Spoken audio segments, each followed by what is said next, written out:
Hallelujah, hallelujah, hallelujah, hallelujah. ಎಲ್ಲರೂ ಸಂತೋಷದಿಂದ ಭಯಪಡಬೇಡ ಪ್ರಿಯರೇ. ಜೀವಿತದಲ್ಲಿ ದೇವರು ನಿನ್ನ ಕೈ ಬಿಡಲ್ಲ. ನೀನು ಭಯಪಡೋದೇ ಬೇಕಾಗಿಲ್ಲ. ಎಲ್ಲಿಂದಲೂ ದೇವರು ನಿನ್ನನ್ನು ಕಾಪಾಡಲಿಕ್ಕೆ ಶಕ್ತನು. ನಿನ್ನ ಸ್ಥಿತಿ ಪರಿಸ್ಥಿತಿಗಳನ್ನು ಮಾರ್ಪಡಿಸಲು ಶಕ್ತನು. ನಿನ್ನನ್ನು ದೇವರು ಕರುಣಿಸಲು ಶಕ್ತನು. Hallelujah, hallelujah, hallelujah. ವಂದನೆ, ವಂದನೆ, ವಂದನೆ. ಎಲ್ಲರೂ ಸ್ತೋತ್ರ ಮಾಡೋಣ, ದೇವರನ್ನು ಕೊಂಡಾಡೋಣ. ದೇವರಿಗೆ ಒಂದು ಉಪಕಾರ ಮಾಡಿದರೆ ದೇವರನ್ನು ಸ್ತುತಿಸು, ದೇವರನ್ನು ಕೊಂಡಾಡು. ಯೇಸುವೇ ಎಂಬುದಾಗಿ. Hallelujah, hallelujah. ಶಬರದ ಲಬಬಬ. ಹಾಲೆಲೂಯಾ. ವಂದನೆ ಸ್ವಾಮಿ. ಇಲ್ಲಿ ಬಂದಿರುವ ಪ್ರತಿ ಜನರನ್ನು ಆಶೀರ್ವಾದ ಮಾಡು. ಇಲ್ಲಿ ಬಂದಿರುವ ಪ್ರತಿಯೊಬ್ಬರಿಗೆ ಒಂದೊಂದು ಅಡ್ಡಿ ಆತಂಕಗಳಿದ್ದಾವೆ, ಆದರೂ ಸಂತೋಷದಿಂದ ನಿನ್ನ ಸನ್ನಿಧಿಗೆ ಬಂದಿದ್ದಾರೆ. ಆ ಸಂತೋಷವು ನಿನ್ನದೇ. ನೀನು ನಿನ್ನ ಪ್ರಜೆಗಳಿಗೆ ಸಮಾಧಾನ ಸಂತೋಷವನ್ನು ಕೊಟ್ಟು ಸ್ಥಿರಪಡಿಸಿ ಆಶೀರ್ವಾದ ಮಾಡಲು ಶಕ್ತನು. Hallelujah, hallelujah, hallelujah, hallelujah. ಎಲ್ಲರೂ ಸ್ತೋತ್ರ ಮಾಡೋಣ.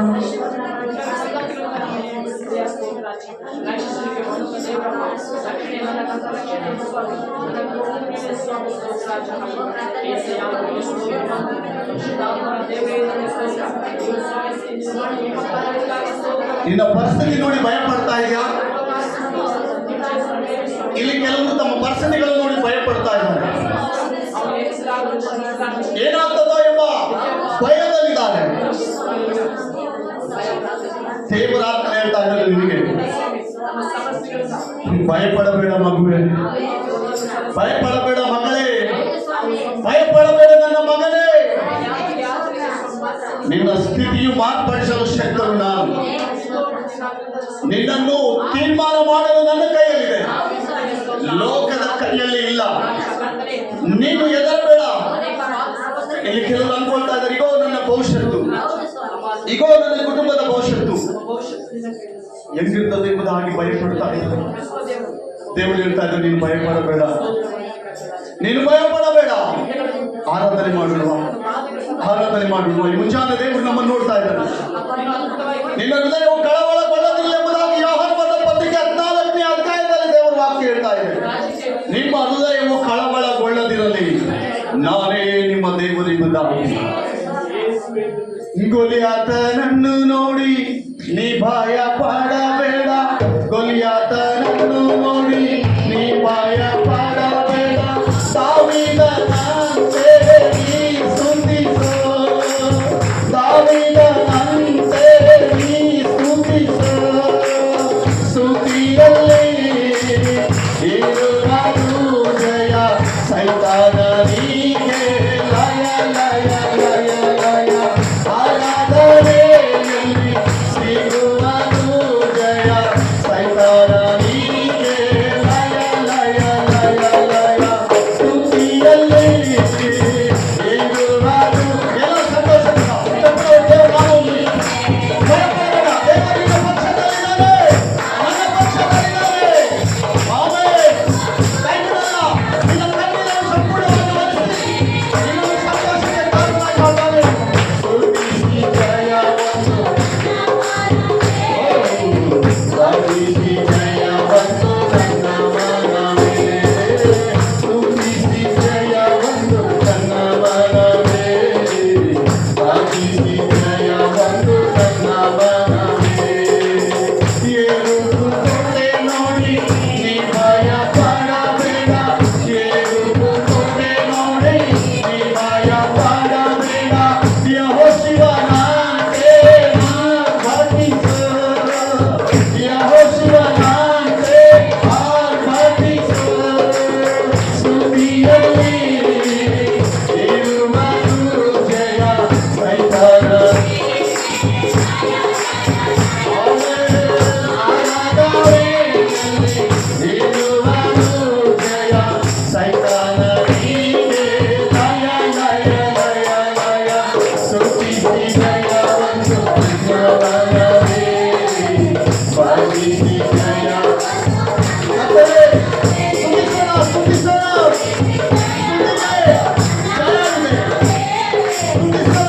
ಬಿಡುಗಡೆ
ಸ್ತುತಿಯಲ್ಲಿ ಜಯ ಸೈತನ ನೀನೆ. ಎಲ್ಲರೂ ಸಂತೋಷ. ಯೇಸುವಿನ ನಾಮದಲ್ಲಿ ಬಿಡುಗಡೆ, ಬಿಡುಗಡೆ, ಬಿಡುಗಡೆ. ಕಷ್ಟದಿಂದ, ಶ್ರಮಗಳಿಂದ, ಕಣ್ಣೀರಿಂದ, ಭಯದಿಂದ ಬಿಡುಗಡೆ, ರೋಗಗಳಿಂದ ಬಿಡುಗಡೆ. ಸ್ತುತಿಸಿ ಜಯ ಒಂದು. Holy, worship Jesus, Lord. Thank you, my master. Lord, I believe that the Holy Spirit is full of you. ಸ್ತುತಿಸಿ ಜಯ ಒಂದು ನನ್ನವನವೇ. ಸ್ತುತಿಸಿ ಜಯ ಒಂದು ನನ್ನವನ. ಸ್ತುತಿಸಿ ಜಯ ಒಂದು ನನ್ನವನವೇ. ಸ್ತುತಿಸಿ ಜಯ ಒಂದು ನನ್ನವನವೇ. ಸ್ತುತಿಸಿ ಜಯ ಒಂದು. Amen, amen. ಸ್ತುತಿಸಿ ಜಯ ಒಂದು ನನ್ನವನ. ಸ್ತುತಿಸಿ ಜಯ ಒಂದು ನನ್ನವನವೇ. ಸ್ತುತಿಸಿ ಜಯ ಒಂದು ನನ್ನವನ. ಸ್ತುತಿಸಿ ಜಯ ಒಂದು ನನ್ನವನವೇ. ಸ್ತುತಿಸಿ ಜಯ ಒಂದು ನನ್ನವನವೇ. ಊರೆಲ್ಲ ಎದುರಾದರು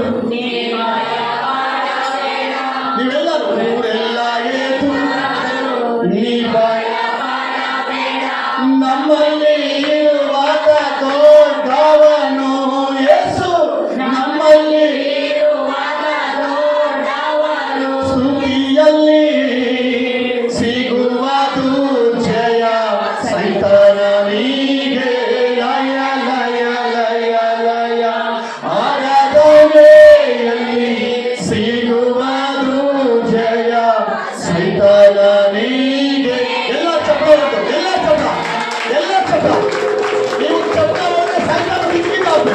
ಚಪ್ರ ಚಪ್ರ ಚಪ್ರ ದೇವರಿಗೆ ಮದುವೆ ಮದುವೆ ಮದುವೆ ಮದುವೆ ಮದುವೆ ಇದುವ ಇದುವ ಇದುವ ಶಮ ರಥ ರಥ ಶಮ ವಿಸಲಮ ಶಮ ರಥ ರಥ ಬಾಬಾ ಬಾಬಾ ಶಕ ರಥ ಬಾಬಾ ಬಾಬಾ ಬಾಬಾ ಬಾಬಾ. ಎಲ್ಲರೂ ಸ್ತುತಿಸೋಣ. ದೇವರು ನಿನ್ನ ಸ್ತುತಿಯನ್ನು ಎದುರು ನೋಡ್ತಾ ಇದ್ದಾನೆ. ದೇವರು ನನ್ನ ಸ್ತುತಿಯನ್ನು ಎದುರು ನೋಡ್ತಾ ಇದ್ದಾನೆ. ಆದಿ ಭಕ್ತರಲ್ಲಿ ಅವರು ಸೆರೆಮನೆಗಳಲ್ಲಿದ್ದರು. ಅವರು ಎರ್ಕೋಗೋಡೆ ಅವರ ಮುಂದೆ ಒಂದು ದೊಡ್ಡ ಸವಾಲಾಗಿ ನಿಂತಿತ್ತು. ಆದಿ ಭಕ್ತರಲ್ಲಿ ಸೆರೆಮನೆಗಳು ಸಿಂಹದ ಬಾಯಿಗಳಿಂದ ಬಿಡಿಸಲ್ಪಟ್ಟಿದ್ದು ಗೊತ್ತಾ?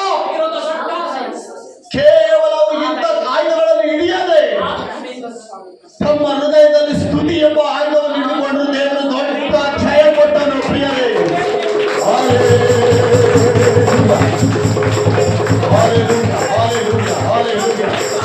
ಓ ಶಾಬಾರದ ಸ್ತುತಿಸುವ ಪ್ರತಿ ಸ್ತುತಿಸೋಣ ಸ್ತುತಿಸೋಣ ಸ್ತುತಿಸೋಣ. ನಿಮ್ಮ ಬಾಯಿಗಳಿಂದ ಸ್ತುತಿ, ನಿಮ್ಮ ಬಾಯಿಗಳಿಂದ ಸ್ತುತಿ. ಎಲ್ಲಿ ಸ್ತುತಿ ಇದೆಯೋ ಅಲ್ಲಿ ಸೈತಾನ ಭಯಪಡ್ತಾನೆ. ಎಲ್ಲಿ ಪ್ರಾರ್ಥನೆ ಇದೆಯೋ ಅದರ ಪ್ರಸನ್ನತೆ ಇದೆ. ಎಲ್ಲಿ ಪ್ರಾರ್ಥನೆ ಇದೆ ಎರಡು ಗೋಡೆ ಅಂತ ಸಮಸ್ಯೆ ತಿಳಿಸಲಿಕ್ಕೆ ಆತನು ಶಕ್ತನು. ಭಯಪಡ್ತಾ ಇದೆಯಾ? ಎರಡು ಗೋಡೆ ಅಂತ ಸವಾಲಿಗೆ ಭಯಪಡ್ತಾ ಇದೆಯಾ? ನಿನ್ನ ಮುಂದೆ ಒಂದು ಸವಾಲಿದೆ. ಈಗ ಎಲ್ಲರೂ ಹೇಳ್ಬೋದು. ಎಲ್ಲರೂ ನಿಮಿಷ ಸೈಲೆಂಟ್ ಪ್ಲೀಸ್. ನಿನ್ನ ಮುಂದೆ ಎಲ್ಲರೂ ಹೇಳ್ಬೋದು. ಹಲೋ ಮಿಸ್ಟರ್, ನೀನು ಆ ಸವಾಲನ್ನು ಎದುರುಕೊಳ್ಳಲ್ಲ ಎಂಬುದಾ? ಹಲೋ ಮಿಸ್ಟರ್ ಸಿಸ್ಟರ್, ನಿನ್ನಿಂದ ಆ ಸವಾಲನ್ನು ಎದುರಿಸಲಾಗಲ್ಲ ಎಂಬುದಾ? ಆದರೆ ದೇವರು ಹೇಳ್ತಾರೆ, ಅದು ಅವರಿಗೆ ಅಸಾಧ್ಯ, ನನಗೆ ಎಲ್ಲವೂ ಸಾಧ್ಯ. ಎಷ್ಟು ಜನ ನಂಬ್ತಾ ಇದ್ದೀರಿ? ಬಾ, ನಿನ್ನ ಮುಂದೆ ಅನೇಕ ಸವಾಲುಗಳಿದ್ದಾವೆ. ಸವಾಲನ್ನು ಮುಂದೆ ಸೈತಾನ ನಿಂತಿದ್ದಾನೆ. ಕಾರಣ ಏನು ಗೊತ್ತಾ? ನಿನ್ನಲ್ಲಿ ದೇವರಿದ್ದರಿಂದ ಆ ಸವಾಲು ಬಂತು. ನಿನ್ನಲ್ಲಿ ದೇವರಿರುವುದರಿಂದ ಆ ಸವಾಲು ನಿನಗೆ ಎದುರು ಬಂತು. ಆದರೆ ದೇವರು ನಿನ್ನಲ್ಲಿದ್ದಾನೆ. ಆ ಸವಾಲನ್ನು ನೀನು ಜಯಿಸಿ ಎಂಬುದಾಗಿ ನಾನು ನಂಬುತ್ತಾ ಇದ್ದೇನೆ. Hallelujah, hallelujah, hallelujah. ನನ್ನು చూచువాడ నిత్యం కాచువాడ నన్ను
ಯೇಸು ಮಹಾರಾಜಕ್ಕೂ ದೇವಾಲಯಕ್ಕೆ ವಂದನೆಯಪ್ಪ.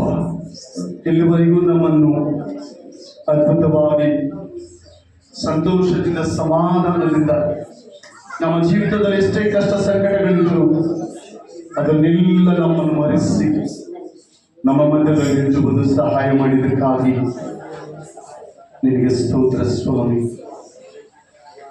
ದಯವಾಗಿ ಮುಂಚಾನೆ ಉದಯ ಕಾಲದಲ್ಲಿ ನಿಮ್ಮನ್ನು ಆರಾಧಿಸುವಂಥ ಒಂದು ಸೌಭಾಗ್ಯವು ನನಗೂ ನಮ್ಮ ಕುಟುಂಬಕ್ಕೂ ಇಲ್ಲಿ ಬಂದಿರುವಂಥ ಎಲ್ಲ ನನ್ನ ಸ್ನೇಹಿತರು ಸಹೋದರಿಯರ ಕುಟುಂಬಕ್ಕೂ ನೀನು ಕೊಟ್ಟಿದ್ದಕ್ಕಾಗಿ ಸ್ತೋತ್ರ. ನಿನ್ನ ಪ್ರಸನ್ನತೆಯಿಂದ ನಾವು ನಿನ್ನನ್ನು ಆರಾಧನೆ ಮಾಡಬೇಕು. ಇದು ನಮ್ಮ ಬಲ ಅಲ್ಲ, ಇದು ಕೇವಲ ನಿನ್ನ ಕೃಪೆ ಸ್ವಾಮಿ. ಇಂದು ಎದ್ದವರು ನಾಳೆ ಕಾಣದೆ ಹೋಗ್ತಾ ಇದ್ದಾರೆ, ಈಗ ಎದ್ದವರಿನ ಸ್ವಲ್ಪ ಹೊತ್ತು ಕಾಣದೆ ಹೋಗ್ತಾ ಇದ್ದಾರೆ. ನಾವಾದರೂ ಸಜೀವವಾಗಿ ಸಜೀವ ಲೆಕ್ಕದಲ್ಲಿ ನಿಮ್ಮನ್ನು ಆರಾಧಿಸ್ತೀವಲ್ಲ, ಕೇವಲ ನಿನ್ನ ಕೃಪೆ ಸ್ವಾಮಿ. ಉನ್ನತನ ದೇವರು ಇಲ್ಲಿವರೆಗೂ ಸಹಾಯ ಮಾಡಿ ಸಂದೇಶದೊಂದಿಗೆ ಮಾತನಾಡು ದೇವರೇ. ನಿನ್ನ ಚಿತ್ತಾನುಸಾರವಾಗಿ ನಮ್ಮನ್ನು ನಡೆಸು. ನಮಗೆ ನಾವು ನಡೆಯದೆ ನಿನ್ನ ಶಕ್ತಿಯು ನಮಗೆ ಸಹಾಯವಾಗಿ ನಡೆಸಲಿಕ್ಕೆ ಕೃಪೆ ಮಾಡು. ಅಂದರೆ ದೇವ ಪ್ರಾರ್ಥಿಸಿಕೊಳ್ಳೋಣ. ನಾವು ಪ್ರಾರ್ಥನೆ ದೇವರ ವಾಕ್ಯಕ್ಕಾಗಿ ಪ್ರಾರ್ಥನೆ ಮಾಡೋಣ. ನಮ್ಮ ಮಧ್ಯದಲ್ಲಿ ಸಹೋದರಿ ರೂಪ ಪ್ರಾರ್ಥನೆ ಮಾಡ್ತಾರೆ. దేవ తండ్రి ఈ యొక్క దినం తండ్రి ఉదయకాలం నుండి ఇంతవరకు మమ్మల్ని నడిపించినందుకు స్తోత్రం ప్రభు. అవును మీ ఆరాధన తండ్రి యేసయ్య, మీ ప్రసన్నతను అత్యధికముగా మీ తండ్రి యేసయ్య పిల్లల మీద మీరు కృప చూపినందుకు మీకు స్తోత్రం, మీకు స్తోత్రం. దేవ శాంతి సమాధానం నెమ్మది తండ్రి యేసయ్య హృదయంలో ఉన్న ప్రతి ఒక్క బాధను తీసివేసినందుకు నీకు స్తోత్రములు. పరిశుద్ధడానికి స్తోత్రం. మీ సన్నిధిలో ఆనందం ఉంది ప్రభు. ఆ ఒక ప్రసన్నతను ఆనందమును మేము అనుభవించినప్పుడు తండ్రి యేసయ్య మీ ఇచ్చిన కృపను బట్టి నీకు స్తోత్రములు. హల్లెలూయా. స్తోత్రం స్తోత్రం. దేవా మీ సేవకుడు తండ్రి యేసయ్య వాక్యం బోధించేటప్పుడు మీరు రెండాత్మలతో మాట్లాడండి నాయన. దేవా అవును తండ్రి మీ సేవకుల మాట కాదు, మీ చిత్తమే నెరవేర్చండి. జీవితాలు సహాయం చేయండి నాయన. మీ మాట మాకు కావాలి ప్రభు. మీ అందిన వాక్యం తండ్రి యేసయ్య మాకు కావాలి. అవును ప్రభు. యేసయ్య మనుషులు తండ్రి ఆహారం తిన్నారు మాత్రమే సేవ జీవించడు, జీవం కలిగిన రొట్టెని తింటే మాత్రం జీవిస్తారని నాకు చెప్పారు. ఆ వాక్యం మాకు కావాల్సింది. మేము దాహంతో ఉన్నాం, సహాయం చేయండి. స్తోత్రంలో ప్రతి ఒక్క చెవులు తెరవబడాలి, హృదయాలు తెరవబడాలి. హృదయాన్ని మార్చండి.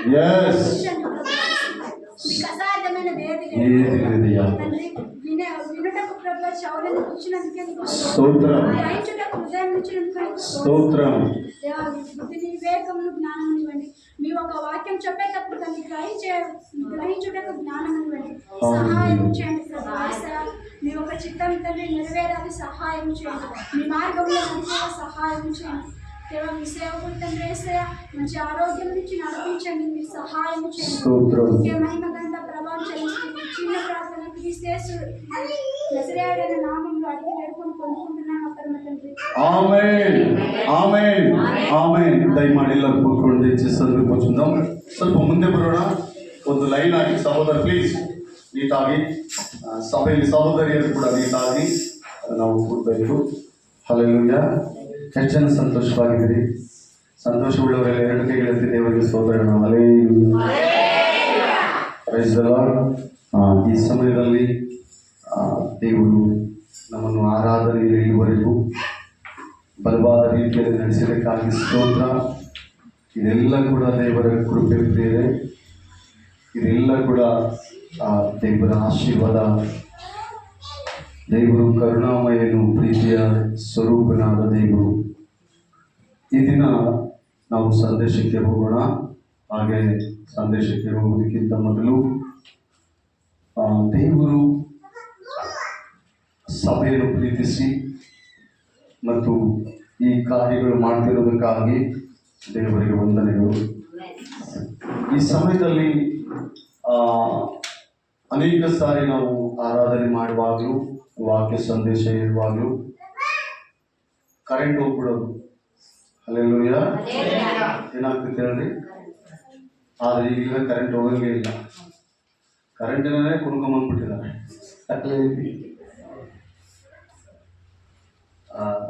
ಸಹೋದರ ಶಿವಣ್ಣವರು ಹಾಗೂ ಸಹೋದರಿ ಜಂಬಾಕ್ಷರಿ ಅಕ್ಕವರು ಸಭೆಯನ್ನು ಪ್ರೀತಿಸಿ ಮತ್ತು ಒಂದು 22,000 ರೂಪಾಯಿ ಇನ್ವೆಟರ್ ಅವರು ಸ್ಪಾನ್ಸರ್ ಮಾಡಿದರೆ ಸಭೆಗೆ ದೇವರು ಅವರನ್ನು ಅವರ ಕುಟುಂಬವನ್ನು ಮಕ್ಕಳನ್ನು ಮೊಮ್ಮಕ್ಕಳನ್ನು ದೇವರು ಆಶೀರ್ವಾದಕರವಾಗಿಯೂ ಬೆಳಕಾಗಿ ದೇವರು ಅವರಲ್ಲಿ ಇರಲಿ. ಹಲ್ಲೆಲೂಯಾ.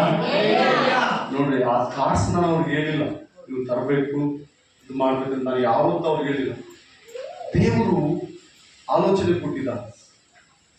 ಆದ್ರಿಂದ ಅವರು ನೋಡಿ, ನಮಗೆ ಈ ಇಂಥವೆಲ್ಲ ಬಹಳ ಪ್ರಾಮುಖ್ಯ ಅಲ್ಲ ಇದೆ. ಒಬ್ಬೊಬ್ಬರಲ್ಲಿ ಒಂದೊಂದು ಆಲೋಚನೆ. ದೇವ್ರು ಹೇಳ್ತಾ ಇದ್ದಾರೆ, ನಾನೇ ಬೆಳಕು. ಹಲ್ಲೆಲೂಯಾ.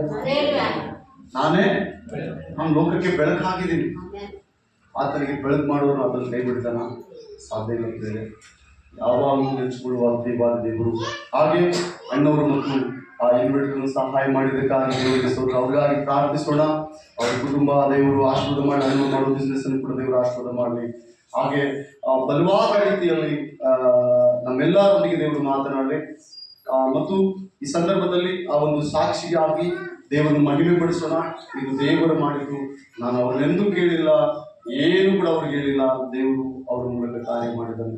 ದೇವರು ಅವರಲ್ಲಿ ಇರಲಿ, ಸದಾ ಅವರನ್ನು ಕಾಪಾಡಲಿಕ್ಕೆ ಹಾರೈಸುತ್ತಾ ಮತ್ತು ಈ ಸಣ್ಣ ಸಾಕ್ಷಿ ಯೇಸು ಕ್ರಿಸ್ತ ನಾಮದಲ್ಲಿ ಮುಕ್ತಾಯ ಮಾಡ್ತಾ ಇದ್ದೀನಿ. ಹಾಗೆ ಮತ್ತು ಈ ಸಮಯದಲ್ಲಿ ನಮಗೊಂದು ಇನ್ವೆರ್ಟರ್ ಬಂದಿದ್ದು ಒಳ್ಳೆಯದೇ. ನಾವಿಲ್ಲಿ ಕಸಲಲ್ಲಿ ಇರ್ತೀವಿ ಅವಾಗ ಮತ್ತು ಕರೆಂಟ್ ಹೋಗ್ತಾ ಇರ್ತದೆ. ದೇವರು ಒಳ್ಳೆ ಉಪಾಯ ಮಾಡಿ ಪ್ರೇರಣೆ ಮಾಡಿದ್ದಕ್ಕಾಗಿ ದೇವರಿಗೆ ಸ್ತೋತ್ರ. ಮತ್ತು ಅವರು ದೇವರು ಸಹಾಯ ಯಾವತ್ತೂ ಕೂಡ ಕಡಿಮೆ ಆದದಲ್ಲ, ಅಧಿಕವಾದದ್ದು. ಹಾಗೆ ನಾವು ಅಧಿಕವಾಗಿ ಮಾಡುವಾಗ ದೇವರು ನಮ್ಮನ್ನು ಅಧಿಕವಾಗಿ ಆಶೀರ್ವಾದ ಮಾಡ್ತಾರೆ. ಓಕೆ, ಈ ಮುಂಜಾನೆ ದೇವರ ವಾಕ್ಯಕ್ಕೆ ನಾವೆಲ್ಲರೂ ಹೋಗೋಣ. ನಿಮ್ಮ ಬಳಿಯಲ್ಲಿ ಸತ್ತವಿದಿರುವುದಾದರೆ ಈ ದಿನ ಒಂದು ಕೆಲವು ದೇವರ ವಾಕ್ಯವನ್ನು ನಾವು ಧ್ಯಾನ ಮಾಡಿಕೊಂಡು, ನಿಮ್ಮ ಬಳಿಯಲ್ಲಿ ಸತ್ತವಿದಿರುವುದಾದರೆ ಲೂಕನ ಬರೆದ ಸುವಾರ್ತೆ 14ನೇ ಅಧ್ಯಾಯ 23, 24, 25ನೇ ವಚನ. ಇದನ್ನು ಯಾರನ್ನು ಉದ್ದೇಶಿಸಿ ಅಲ್ಲ ಪ್ರೇರೆ, ನಮ್ಮ ಜೀವಿತದಲ್ಲಿ ಕೆಲವು ಸಾರಿ ನಾವು ಸೋತು ಹೋಗ್ತಾ ಇರ್ತೀವಿ. ಅಯ್ಯೋ, ನನಗೇನಿದೆ, ನಿಂಗೇನಾ, ನಾನು ಇಷ್ಟೇನಾ, ನಾನು ಇದೇನಾ ಅಂತ. ನೋ, ದೇವರು ಒಂದು ಕಾರ್ಯ ಇರ್ತದಲ್ಲ, ಅದು ಬಹಳ ತುಂಬಾ ಆಶೀರ್ವಾದಕರವಾದದ್ದು. ಅದನ್ನು ನಾವು ಎದುರು ನೋಡ್ತಾನೆ ಇರಬೇಕು. ದೇವರು ಮಾಡುವ ಕಾರ್ಯ ಬಹಳ ವಿಭಿನ್ನವಾಗಿಯೂ ಕ್ಷೇಮಕರವಾಗಿಯೂ ಆಶೀರ್ವಾದಕರವಾಗಿಯೂ ಇರುವಂತಾಗಿದೆ. ಲೂಕನ ಬರೆದ ಸುವಾರ್ತೆ 16ನೇ ಅಧ್ಯಾಯ 23ನೇ ವಚನ. ಯಾರಾದರೂ ಸಹಾಯ ಮಾಡಿ. ಅವನು ಪಾತಾಳದೊಳಗೆ ಯಾತನೆ ಪಡುತ್ತಾ ಇರುವಲ್ಲಿ ಕಣ್ಣೆತ್ತಿ ದೂರದಿಂದ ಅಬ್ರಾಮನನ್ನು ಇವನ ಎಡೆಗೆ ಒರಗಿಕೊಂಡಿದ್ದ ಲಾಜರನನ್ನು ನೋಡಿ, ತಂದೆಯೇ ಅಬ್ರಹಾಮನೇ, ನನ್ನ ಮೇಲೆ ದಯವಿಟ್ಟು ಲಾಜರನನ್ನು ಕಳಿಸು. ಏನ್ ಮಾಡ್ಬೇಕಂತ? ಲಾಜರನನ್ನು. ಅಲ್ಲಿ ಫಸ್ಟ್ ವರ್ಡ್ ಏನಿದೆ ಅವ್ರಿ? ಅವನು ಪಾತಾಳದಲ್ಲಿ ಯಾತನೆ ಪಡುತ್ತಾ. ಅಂದ್ರೆ ಪಾತಾಳವಿದೆಯಾ?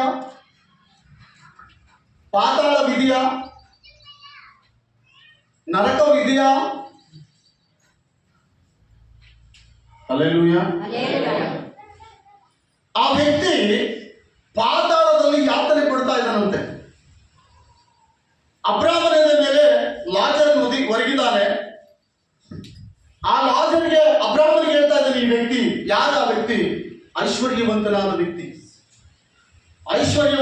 ವ್ಯಕ್ತಿ, ಲೆಕ್ಕವಿಲ್ಲದೆ ಜೀವಿಸಿದಂಥ ವ್ಯಕ್ತಿ, ದೇವರ ಭಯಭಕ್ತಿ ಇಲ್ಲದೆ ಜೀವಿಸಿದಂಥ ವ್ಯಕ್ತಿ, ದೇವರನ್ನು ಕಡೆಗಾಣಿಸಿದಂಥ ವ್ಯಕ್ತಿ, ಯಾರ ಮೇಲೆ ಕನಿಕರ ಪಡೆದಂಥ ವ್ಯಕ್ತಿ. ಆ ವ್ಯಕ್ತಿಯೇ ಐಶ್ವರ್ಯವಂತ. ಎಲ್ಲಿದ್ದಾನಂತವನು? ಪಾತಾಳದಲ್ಲಿದ್ದಾನಂತ. ಗಮನಿಸಿದ್ರೆ ದೇವರ ವಾಕ್ಯವು ಈ ದಿನ ನಮ್ಮೊಂದಿಗೆ ಎಲ್ಲರೊಂದಿಗೆ ಮಾತನಾಡಲಿದೆ. ನಮ್ಮ ಇಷ್ಟಾನುಸಾರವಾಗಿ ನಮಗೆ ಮನಸ್ಸು ಬಂದಂತೆ ನಾವು ಜೀವಿಸಿದ್ರೆ ಒಂದು ನಮಗೆ ಗೊತ್ತಿರಬೇಕು, ಪಾತಾಳ ಇದೆ, ನರಕ ಇದೆ. ಆ ವ್ಯಕ್ತಿ ಇರುವಾಗ, ಈ ಲೋಕದಲ್ಲಿರುವಾಗ ಯಾವುದೇ ದುಃಖ ಇಲ್ಲ ಆತನಿಗೆ. ಒಳ್ಳೆ ವಸ್ತ್ರ ಧರಿಸಿದ್ದ, ಒಳ್ಳೆ ಊಟ ಮಾಡ್ತಾ ಇದ್ದ, ಬಹಳ ಸುಗಮ್ಯವಾದಂತ ಜೀವನ ಆತನಿಗೆ ಇತ್ತು. ಯಾವುದೇ ಕೊರತೆ ಇಲ್ಲ, ದುಡಿಯೋದು ಕೂಡ ಬೇಕಾಗಿಲ್ಲ. ಅವನಿಂದ ಕೆಲವು ಸೆಕ್ರೆಟರಿಗಳು ಅವನು ಏನಂದ್ರು ಅವನ ಕಾಲು ಕೆಳಗೆ ಬರ್ತದೆ. ಅವನು ಅನ್ಕೊಂಡ್ರೆ ಆ ಕ್ಷಣದಲ್ಲಿ ಅವನಿಗೆ ತಂದುಕೊಡೋರಿದ್ದಾರೆ. ಆ ಸ್ಥಿತಿಯಲ್ಲಿ ಬದುಕಿದಂತ ವ್ಯಕ್ತಿ, ಸಕಲ ವೈಭವ ಅಂತ ಬರೆಯಲ್ಪಟ್ಟಿದೆ, ಸಕಲ ವೈಭವದಿಂದ ಮೆರೆದಂತ ವ್ಯಕ್ತಿ, ಏನು ಕಡಿಮೆ ಇದ್ದವನು.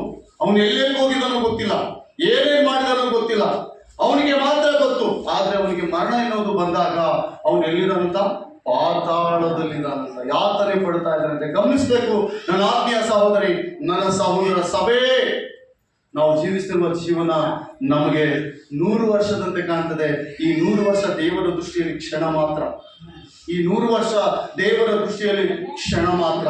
ಆದ್ದರಿಂದ ನಮಗೆ ಕೊಟ್ಟಿರುವಂತಹ ಜೀವಿತ ಬಹಳ ಅತಿ ಅಮೂಲ್ಯವಾದದ್ದು, ಸುಂದರವಾದದ್ದು. ಅದರಿಂದ ನಾವು ನೋವು ತಂದ್ಕೋಬಹುದು, ಅದರಿಂದ ನಾವು ದುಃಖ ಪಡಿಬಹುದು, ಆದ್ರೆ ಅದರಿಂದಲೇ ನಾವು ಸಂತೋಷವಾಗಿರ್ಬೋದು ನಮಗಿರುವಂತಹ ಜೀವನದಲ್ಲಿ. ಹಾಗೆ ಕೆಲವು ಸಂದರ್ಭಗಳಲ್ಲಿ ನಮ್ಮ ಜೀವಿತ ಬಹಳ ಯಾರನ್ನು ಲೆಕ್ಕಿಸದೆ, ದೇವರಿಗೆ ಭಯಪಡದೆ, ದೇವರನ್ನು ನಿರಾಕರಿಸಿ ದೇವರದ್ದೇನು ಹೇಳು ನೋಡೋಣ ಅಂತ ನಾವು ಅಸಂತೃಪ್ತಿಯಿಂದ ಬದುಕುವುದಾದ್ರೆ ದೇವರ ನ್ಯಾಯ ತೀರ್ಪಿಗೊಳಗಾಗ್ತೀವಿ. ದೇವರ ನ್ಯಾಯ ತೀರ್ಪಿಗೆ. ಒಂದು ವೇಳೆ ಬಡತನ ಇದೆಯಾ? ತೊಂದರೆ ಇಲ್ಲ. ರೋಗ ಇದೆಯಾ? ತೊಂದರೆ ಇಲ್ಲ. ಎಷ್ಟೋ ಒಂದು ಸ್ವಲ್ಪ ಐಶ್ವರ್ಯ ದೇವರು ಕೊಟ್ಟಿದ್ದಾನ? ತೊಂದರೆ ಇಲ್ಲ. ಅಷ್ಟರಲ್ಲೇ ಸಂತೃಪ್ತಿ ಆಗ್ಬೇಕು. ಲಾಜರನಿಗೆ ಏನು ಹೊಂದಿಲ್ಲ. ಈ ಭೂಮಿಯ ಮೇಲೆ ಜೀವಿಸುವ ಎಲ್ಲ ದಿನಗಳು ಲಾಜರನಿಗೆ ಏನು ಇಲ್ಲ ಪ್ರೇರೆ. ಆದ್ರೆ ಹೆಂಗಿದಂತ ಗಾಳಿಯಲ್ಲೇ ಮಲಗಬೇಕು, ಹೊತ್ಕೊಳ್ಳಿಕ್ಕೆ ಸರಿಯಾದ ಆಚಿಕೆ ಇಲ್ಲ, ಹಾಗೆ ಉಡ್ಲಿಕ್ಕೆ ಸರಿಯಾದ ವಸ್ತ್ರ ಇಲ್ಲ, ಉಣ್ಲಿಕ್ಕೆ ಆಹಾರ ಇಲ್ಲ. ಐಶ್ವರ್ಯನ ಮೇಜಿನಿಂದ ಬಿದ್ದ ಒಂದೊಂದು ಅವನು ತಿಂದು ಅವನು ಹಸುವೆ ನೀಗಿಸಿಕೊಳ್ತಿದ್ದಾಗ ಈ ಲೂಕನ ಬರೆದ ಸುವಾರ್ತೆಯಲ್ಲಿ ನೋಡ್ತಾ ಇದೆ. ಈ ದಿನ ಈ ವಾಕ್ಯದಿಂದ ನಾವೇನೋ ಒಂದು ಪಾಠ ಕಲಿಬೇಕಾಗಿದೆ. ಈ ವಾಕ್ಯದೊಂದಿಗೆ ನಾವೇನೋ ಒಂದು ಕಲ್ತ್ಕೊಳ್ಬೇಕಾಗಿದೆ ಪ್ರೇರೆ. ದೇವರನ್ನು ಯಾವ ರೀತಿ ನಾವು ಸೇವಿಸ್ತಾ ಇದ್ದೀವಿ, ಯಾವ ರೀತಿ ನಾವು ಸೇವಿಸ್ತಾ ಇದ್ದೀವಿ. ದೇವರಿಂದ ನಮಗೆ ಭಯನ? ದೇವ್ರ ವಿಧಾನ ಅನ್ನೋದು ಮೊದಲಾದ್ರೆ ನರಕ ಕೂಡ ಇದೆ, ಪರಲೋಕ ಕೂಡ ಇದೆ. ಆ ವ್ಯಕ್ತಿ ನರಕದಲ್ಲಿದ್ದಾನಂತ, ಪಾತಾಳದಲ್ಲಿ ಯಾತನೆ ಪಡ್ತಾ ಇದ್ದಾನೆ. ಎಲ್ಲಿ ಯಾತನೆ ಪಡ್ತಾ ಇದ್ದಾನೆ? ಪಾತಾಳದಲ್ಲಿ ಯಾತನೆ ಪಡ್ತಾ ಇದ್ದಾನೆ. ಹಲ್ಲೆಲೂಯಾ. ಲಾಜರನಿದ್ದಾನೆ ಅಬ್ರಾಮನ ಎದೆ ಮೇಲೆ. ಯಾಕೆ ಅಬ್ರಾಮನ ಎದೆ ಮೇಲೆ ನಾನು? ಯಾಕೆ? ಅವನಿಗೆ ಗೊತ್ತಿಲ್ಲ, ಸಿರಿತನ ಏನು ಗೊತ್ತಿಲ್ಲ, ಸಂಪತ್ತೇನು ಗೊತ್ತಿಲ್ಲ. ಗೊತ್ತಿದ್ರು ಅದನ್ನು ಆಶಿಸಿಲ್ಲ. ದೇವರೇ, ಈ ದಿನ ನಾನು ಯಾವ ಸ್ಥಿತಿಯಲ್ಲಿ ಇದ್ದೀನೋ ಆ ಸ್ಥಿತಿಯಲ್ಲಿ ನಾನು ಇರಲಿಕ್ಕೆ ಸಂತೋಷವಾಗಿ ಕಳಿತೀನಿ ಜೀವನ. ನೋಡಿ, ವಸ್ತ್ರ ಇಲ್ಲದೆ ಯಾರಾದ್ರೂ ಬದುಕಲಿಕ್ಕೆ ಸಾಧ್ಯನಾ? ನಾಯಿಗಳು ಬಂದು ಲಾಜರನ ಕುರುವನ ಆಗ್ತಾ ಇದ್ರೆ ಅಸಹ್ಯವಾದ ಜೀವನ ಅಲ್ಲ ಪ್ರೇರೆ. ಆದ್ರೆ ಅಂಥವ್ನಿಗೆ ಏನ್ ಸಿಕ್ತಂತ? ಪರಲೋಕ. ಪ್ರೇರೆ, ದೇವರ ವಾಕ್ಯ ಹೇಳ್ತದೆ, ದೇವರು ಕೊಡುವಾಗ ಸಕಲವೂ ನಮಗೆ ಬರ್ತದೆ, ಸಕಲ ಐಶ್ವರ್ಯವೂ ಬರ್ತದೆ. ದೇವರು ಕೊಡುವಾಗ ಸಕಲವೆಲ್ಲ ಬರ್ತದೆ. ಆದ್ರೆ ನಾವು ಗುರುತಿಟ್ಕೊಳ್ಬೇಕು, ನಮಗಿಂತ ಕೆಳ ವರ್ಗದವರನ್ನು ನಾವು ಗಮನಿಸಬೇಕು. ಎಲ್ಲಾದ್ರೂ ಅನೇಕರು ಭಿಕ್ಷಕರಿರ್ತಾರೆ, ಅವ್ರನ್ನ ನಾವು ಗಮನಿಸಬೇಕು. ದೇವರು ನಮ್ಮನ್ನು ಆಶೀರ್ವಾದ ಮಾಡುವ ವಿಧಾನಗಳದು ನಾವು ನಿರಾಕರಿಸಬಾರ್ದಂತವ್ರನ್ನ. ದೇವರೇ, ನನ್ನಲ್ಲಿ ₹1 ಇದೆಯಾ, ಇಗೋ ಏನೋ ಅವ್ರು ದೇವರ ಪ್ರೇರಣೆ ಅಂತ ನಾನು ಅವ್ರಿಗೆ ಸಹಾಯ ಮಾಡ್ತಾ ಇದ್ದೀನಿ. ಈ ವ್ಯಕ್ತಿಯಾಗಿ ಮಾಡಿದಾನ, ಈ ವ್ಯಕ್ತಿಯಾಗಿ ಮಾಡಿದಾನ, ಲಾಜರನಿಗೆ ಏನಾದರೂ ಸಹಾಯ ಮಾಡಿದಾನ? ನಾರು ಮಾಡಿ ಬಟ್ಟೆ ಸಕಲ ವೈಭವದಿಂದ ಮೆರೀತಾ ಇದ್ದಾನೆ. ಅವನ ಗೇಟು ಬಳಿಯಲ್ಲಿ ಒಬ್ಬ ಭಿಕ್ಷುಕನು, ಗತಿ ಇಲ್ಲದವನಿದ್ದಾನೆ, ದರಿದ್ರನಿದ್ದಾನೆ, ವಸ್ತ್ರಹೀನನಿದ್ದಾನೆ. ಯಾವುದು ಲೆಕ್ಕ ಹಾಕೊಂಡಿಲ್ಲ ಈ ವ್ಯಕ್ತಿ. ಆದ್ರೆ ಈ ವ್ಯಕ್ತಿ ಸತ್ತ ಪಾತಾಳಕ್ಕೆ ಹೋದ, ಆ ವ್ಯಕ್ತಿ ಸತ್ತ ಪರಲೋಕಕ್ಕೆ ಹೋದ. ಇವರಿಬ್ಬರಲ್ಲಿ ಏನ್ ತೇಡ? ಪರಲೋಕದಲ್ಲಿ ಲಂಚ ಹೋಗ್ತಾನ ದೇವರು, ನಾನು ದುಡ್ಡು ಕೊಡ್ಕೊಂಡ್ರೆ ಹೋಗ್ತಾನ? ಯಾವುದು ಬಿಡಲ್ಲ ನನ್ನ ಆತ್ಮೀಯ ಪ್ರಿಯ ಸಹೋದರಿ ಸಹೋದರ. ಜ್ಞಾನೋಕ್ತಿ ಪುಸ್ತಕ, ಜ್ಞಾನೋಕ್ತಿ 7:27 ಪಾತಾಳ ಎಲ್ಲಿದೆ ಎಂಬುದಾಗಿ ನಾವು ಇದನ್ನು ತಿಳ್ಕೊಳ್ಳೋಣ. ನರಕ ಇದೆ. ಎಷ್ಟು ಜನ ನಂಬ್ತಾ ಇದ್ದೀವಿ? ನರಕ ಇದೆ. ಯೇಸು ಕ್ರಿಸ್ತನಿಂದ ಆ ನರಕವನ್ನು ನಾವು ತಪ್ಪಿಸ್ಕೊಳ್ಬಹುದು. ನಮ್ಮ ರಕ್ಷಕನಿಂದ ನರಕದಿಂದ ನಾವು ಬಿಡುಗಡೆ ಆಗ್ಬೋದು. ರಕ್ಷಕನ ಒಬ್ಬನಿಗೆ ಮಾತ್ರ ಗೊತ್ತು. ಆತನು ಮತ್ತಾಯನ ಬರೆದ ಸುವಾರ್ತೆಯಲ್ಲಿ ಒಂದು ಮಾತಾಡ್ತಾನೆ, ಸ್ವರ್ಗದ ಬೀಗದ ಕಾಯಿ, ಪಾತಾಳದ ಬೀಗದ ಕಾಯಿ ನನ್ನಲ್ಲಿವೆ. ಸ್ವರ್ಗದ ಬೀಗದ ಕಾಯಿ, ಪಾತಾಳದ ಬೀಗ ಬೀಗರಿಗೆ ಯಾರಲ್ಲಿದ್ದಾವಂತ? ಯೇಸು ಕ್ರಿಸ್ತನಲ್ಲಿದ್ದಾವೆ. ಆತನ ಹಿಂಬಾಲಿಸುವವರನ್ನು ಆತನ ಎಲ್ಲಿ ಕಳಿಸ್ಬೇಕಂತ ಆಸೆ. ಇನ್ನೊಂದು ಮಾತು ಹೇಳ್ತಾ ಇದ್ದಾನೆ, ನಾನಿರುವ ಸ್ಥಳದಲ್ಲೇ ನೀವು ಇರ್ಬೇಕಂತ ಹೇಳ್ತಾ ಇದ್ದಾನೆ. ಯೋಹಾನ್ ಬರೆದ ಪತ್ರಿಕೆ, ಮಾರ್ಕನ ಬರೆದ ಪತ್ರಿಕೆಯಲ್ಲಿ ನಾನಿರುವ ಸ್ಥಳದಲ್ಲಿ ಯೇಸು ಎಲ್ಲಿದ್ದಾರೆ ಹೇಳಿ? ಅಲ್ಲಿ ಯಾರಿರ್ಬೇಕಂತ? ಆತನನ್ನು ಹೊಂದಿದ ಜನರು ಆತನಲ್ಲಿ ಇರಬೇಕೆಂಬುದಾಗಿ ಆತನ ಆಸೆ. ಈಗ ಆತನ ಎಲ್ಲಿದ್ದಾನೆ? ಪರಲೋಕದಲ್ಲಿದ್ದಾನ? ನಿತ್ಯ ಜೀವದಲ್ಲಿದ್ದಾನ? ಯೇಸು ಕ್ರಿಸ್ತನು ಪರಲೋಕದಲ್ಲಿ, ನಿತ್ಯ ಜೀವದಲ್ಲಿ. ನಾವೆಲ್ಲಿ ಇರ್ಬೇಕಂತ? ಆತನ ಎಲ್ಲಿದ್ದಾನೋ ನಾವು ಅಲ್ಲೇ. ಆದ್ರೆ ಕೆಲವರು ಚಾಯ್ಸ್ ಮಾಡುವಂತ ವಿಧಾನ, ಅವರ ಜೀವಿತ ಚಾಯ್ಸ್ ಮಾಡುವಂತ ಕಾರ್ಯ ಏನ್ ಗೊತ್ತಾ?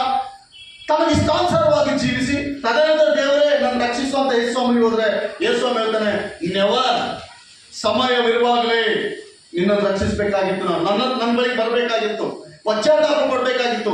ಯಾರು ಯೇಸು ಕ್ರಿಸ್ತನ ಬಗ್ಗೆ ನಿನಗೆ ತಿಳಿಸಲಿಲ್ವಾ? ನನ್ನ ಬಗ್ಗೆ ಯಾರು ನಿನಗೆ ಹೇಳಿಲ್ವಾ? ರಕ್ಷಕ ನಿಧಾನ ಅಂತ ಹೇಳಿಲ್ವಾ? ಪಾಪ ವಿಮೋಚಕ ನಿಧಾನ ಅಂತ ಹೇಳಿಲ್ವಾ? ಪಾಪದಿಂದ ಬಿಡುಗಡೆ ಮಾಡುವ ಕರ್ತನೊಬ್ಬ ನಿಧಾನೆ ಅಂತ ನಿನಗೆ ಗೊತ್ತಾಗಲಿಲ್ವಾ? ಗೊತ್ತಾಗಿತ್ತು ಸ್ವಾಮಿ, ಆದ್ರೆ ನಾನು ನಿನ್ನ ಅಂಗೀಕಾರ ಮಾಡಲಿಲ್ಲ. ಅಂಗೀಕಾರ ಮಾಡದೆ ಹೋದ್ರೆ ನನ್ನ ರಾಜ್ಯದಲ್ಲಿ ನಿನಗೆ ಪ್ರವೇಶವಿಲ್ಲ. ಆ ವ್ಯಕ್ತಿ ಹೇಳ್ತಾ ಇದ್ದಾನೆ, ನೀನು ನಿನ್ನ ಬಳಿಯಲ್ಲಿರುವ ಲಾಜರನನ್ನು ನನ್ನ ಬಳಿಗೆ ಕಳಿಸು, ಅವನು ತುದಿ ಬೆಲ್ಲನ್ನು ನೀರಿನಲ್ಲಿ ಅದ್ದಿ ನನ್ನ ನಾಲಿಗೆ ಒಂದು ಹನಿ ಹಾಕಿದ್ರೆ ಸಾಕು, ನನಗೆ ಪರಲೋಕ ಸಿಗ್ತದೆ ಅಂತ ಹೇಳಿದ್ರೆ ಅಬ್ರಾಹ್ಮನ್ ಹೇಳ್ತಾನೆ, ಇಲ್ಲ ಇಲ್ಲ, ಆ ಕಡೆಗೆ ಬಂದವರು ಈ ಕಡೆಗೆ ಬರುವುದಿಲ್ಲ, ಈ ಕಡೆಗೆ ಬಂದವರು ಆ ಕಡೆಗೆ ಹೋಗುವುದಿಲ್ಲ. ಪಾತಾಳದಲ್ಲಿದ್ದವರು ಪಾತಾಳದಲ್ಲಿರ್ಬೇಕು, ನರಕದಲ್ಲಿ ಸ್ವರ್ಗದಲ್ಲಿರುವವರು ಸ್ವರ್ಗದಲ್ಲಿ ಇರಬೇಕು. ಆ ಎರಡು ಮಧ್ಯದಲ್ಲಿ ಒಂದು ಡೊಗುರಿದೆ ಎಂಬುದಾಗಿ ಅಬ್ರಾಹ್ಮನ್ ಹೇಳ್ತಾ ಇದ್ದಾನೆ. ಏನಿದಂತ? ತೆಗ್ಗು ಇದಂತ. ತೆಗ್ಗು ಬಹಳ ಆಳವಾದ ತೆಗ್ಗು. ಈ ಕಡೆ ಬರಲ್ಲ, ಆ ಕಡೆಗೆ ಹೋಗಲ್ಲ. ಪ್ರಿಯರೇ, ಈ ದಿನ ನಾವು ಚಾಯ್ಸ್ ಮಾಡೋಣ. ದೇವ, ನಾನು ಎಲ್ಲಿದ್ದೀನಿ? ಏಸಯ್ಯ, ನಾನು ಎಲ್ಲಿದ್ದೀನಿ? ಈ ಲೋಕದಲ್ಲಿದ್ದೀನ?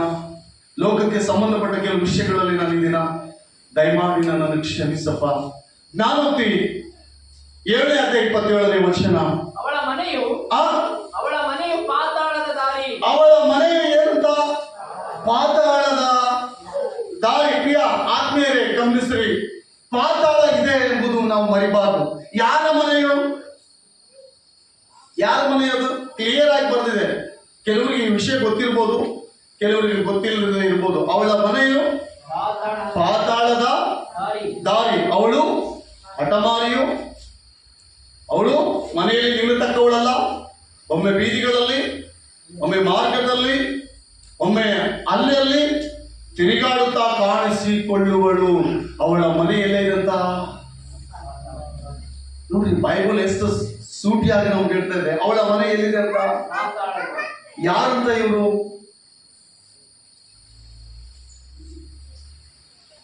ನನ್ನ ಆತ್ಮೀಯರೇ, ಅವಳ ಮನೆಯು ಪಾತಾಳದ ದಾರಿಯೇ.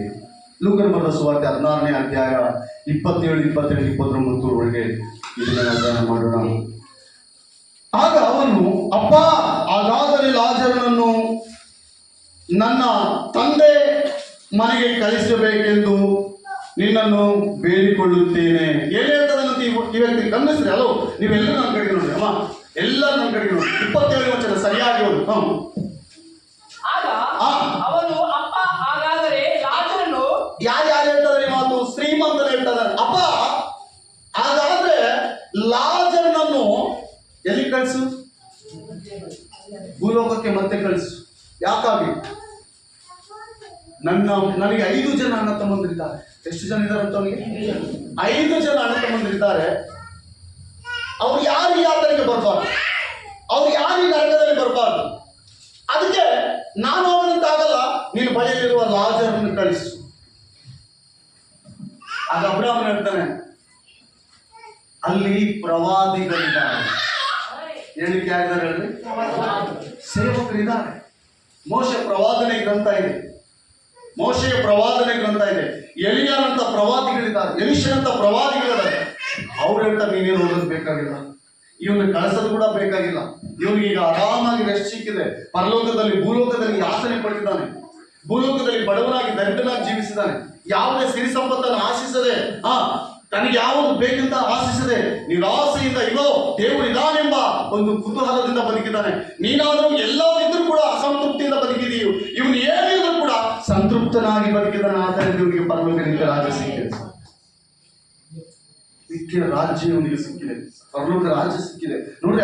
ಆ ವ್ಯಕ್ತಿ ಏನಂತ ಪ್ರಾರ್ಥನೆ ಮಾಡ್ತಾ ಇದ್ದಾನೆ ನೋಡ್ರಿ. ಪಾತಾಳದಲ್ಲಿ ಪ್ರಾರ್ಥನೆ ಮಾಡ್ತಾ ಇದ್ದಾನೆ, ನರಕದಲ್ಲಿ ಪ್ರಾರ್ಥನೆ ಮಾಡ್ತಾ ಇದ್ದಾನೆ. ಐಶ್ವರ್ಯ ಒಂದು ನೋಡ್ರಿ ನೋಡ್ರಿ.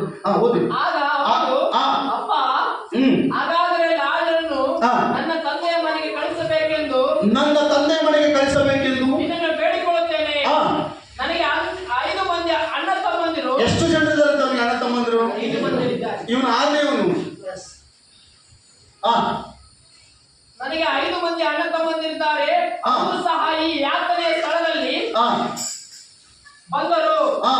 ಬರದಂತೆ ಅವರು ತಾನು ಕಂಡದ್ದನ್ನು ಅವರಿಗೆ ಚೆನ್ನಾಗಿ ಹೇಳಲಿ ಅಂದರು. ಆದರೆ ಅಬ್ರಾಮನು ಮೋಶೆ ಧರ್ಮಶಾಸ್ತ್ರದ ಪ್ರವಾದಿಗಳ ಗ್ರಂಥಗಳಲ್ಲಿಯೂ ಅವರಲ್ಲಿ ಅವೇ ಏನಂತ ಹೇಳ್ತದೆ ಹೇಳ್ರಿ? ಪ್ರವಾದನೆ ಗ್ರಂಥಗಳಲ್ಲಿದ್ದಾವೆ, ಪ್ರವಾದಿಗಳಲ್ಲಿದ್ದಾರೆ. ಮೋಶೆ ಅಂತ ಪ್ರವಾದಿಗಳು ಗ್ರಂಥ, ಬೈಬಲ್, ಅಲ್ಲಿರುವ ಎಲ್ಲ ಬೈಬಲ್ ಅಲ್ಲಿರುವಂತಹ ಕೆಲವು ಸತ್ಯಾಂಶ ಇದ್ದಾವೆ. ಅವ್ರು ಕೇಳ್ತಾರೆ, ಅಲ್ಲಿ ನೀನು ಹೋಗೋದು ಬೇಡ, ನಾನು ಹೋಗೋದು ಬೇಡ. ಈ ದಿನ ನಾವು ಸ್ವಲ್ಪ ಆಲೋಚನೆ ಮಾಡೋಣ. ನಾವು ಯಾರನ್ನಾದ್ರೂ ಬಿಟ್ಟು ನರಕದಲ್ಲಿ, ಇಲ್ಲಿ ನಾನು ಆಲ್ಮೋಸ್ಟ್ ಒಬ್ಬರಿಗೂ ಕೂಡ ನರಕಕ್ಕೆ ಹೋಗ್ಬಾರ್ದು ಎಂಬುದಾಗಿ ನನ್ನ ಮನವಿ. ಯಾರು ನರಕದಲ್ಲಿ ಹೋಗ್ಬಾರ್ದಂದ್ರೆ ನಾವು ಯಾರನ್ನ ಇಟ್ಕೋಬೇಕು ಹೇಳ್ರಿ? 10 ದಿವಸ ಕಳ್ಳನ ಜೊತೆಗೆ ಓಡಾಡಿದ್ರೆ ಕಳ್ಳನ ಆಕ್ಟಿವಿಟೀಸ್ ಎಲ್ಲ ನಮ್ಮ ಮನೆಗೆ ಬಂದ್ಬಿಡ್ತಾವ. ಹೇಳಿ 10 ದಿವಸ ಕಳ್ಳನೊಂದಿಗೆ, ಇಲ್ಲ 10 ದಿವಸ ಅಪಾರ ಮಾಡುವವರೊಂದಿಗೆ ನಾವು ಹೋದ್ರೆ ಆ ಆಕ್ಟಿವಿಟೀಸ್ ಎಲ್ಲ ನಮ್ಮ ಮೇಲೆ ಬರ್ತಾವೆ.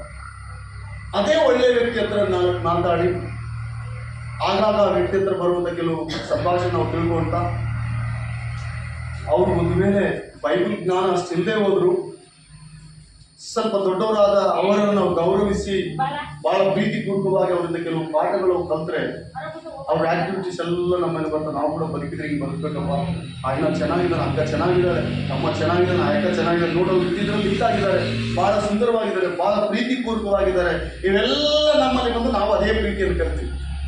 ನಾವು ಕೆಲವು ಸಾರಿ ಕಠಿಣ ಆತ್ಮರ ಬಳಿಗೆ ಹೋಗ್ಬಿಡಿ, ಮತ್ತೆ ಆ ಕಠಿಣ ನಮಗೂ ಕೂಡ ಬಂದ್ಬಿಡ್ತದೆ. ಹಲ್ಲೆಲೂಯಾ. ಈಗ ಸಮಸ್ಯೆ ಏನು?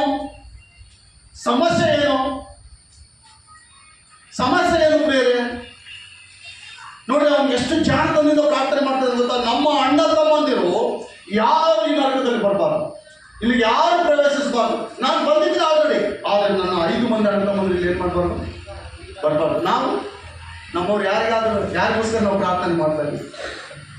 ಹಲ್ಲೆಲೂಯಾ. ಈ ಕೊನೆ ಕಾಲದಲ್ಲಿ ನಾವು 2 ವಾರ ಬಹಳ ಭಯಂಕರವಾದ ವಾಕ್ಯ ಕೇಳಿದ್ವಿ. ಈ ಕೊನೆ ಕಾಲದಲ್ಲಿ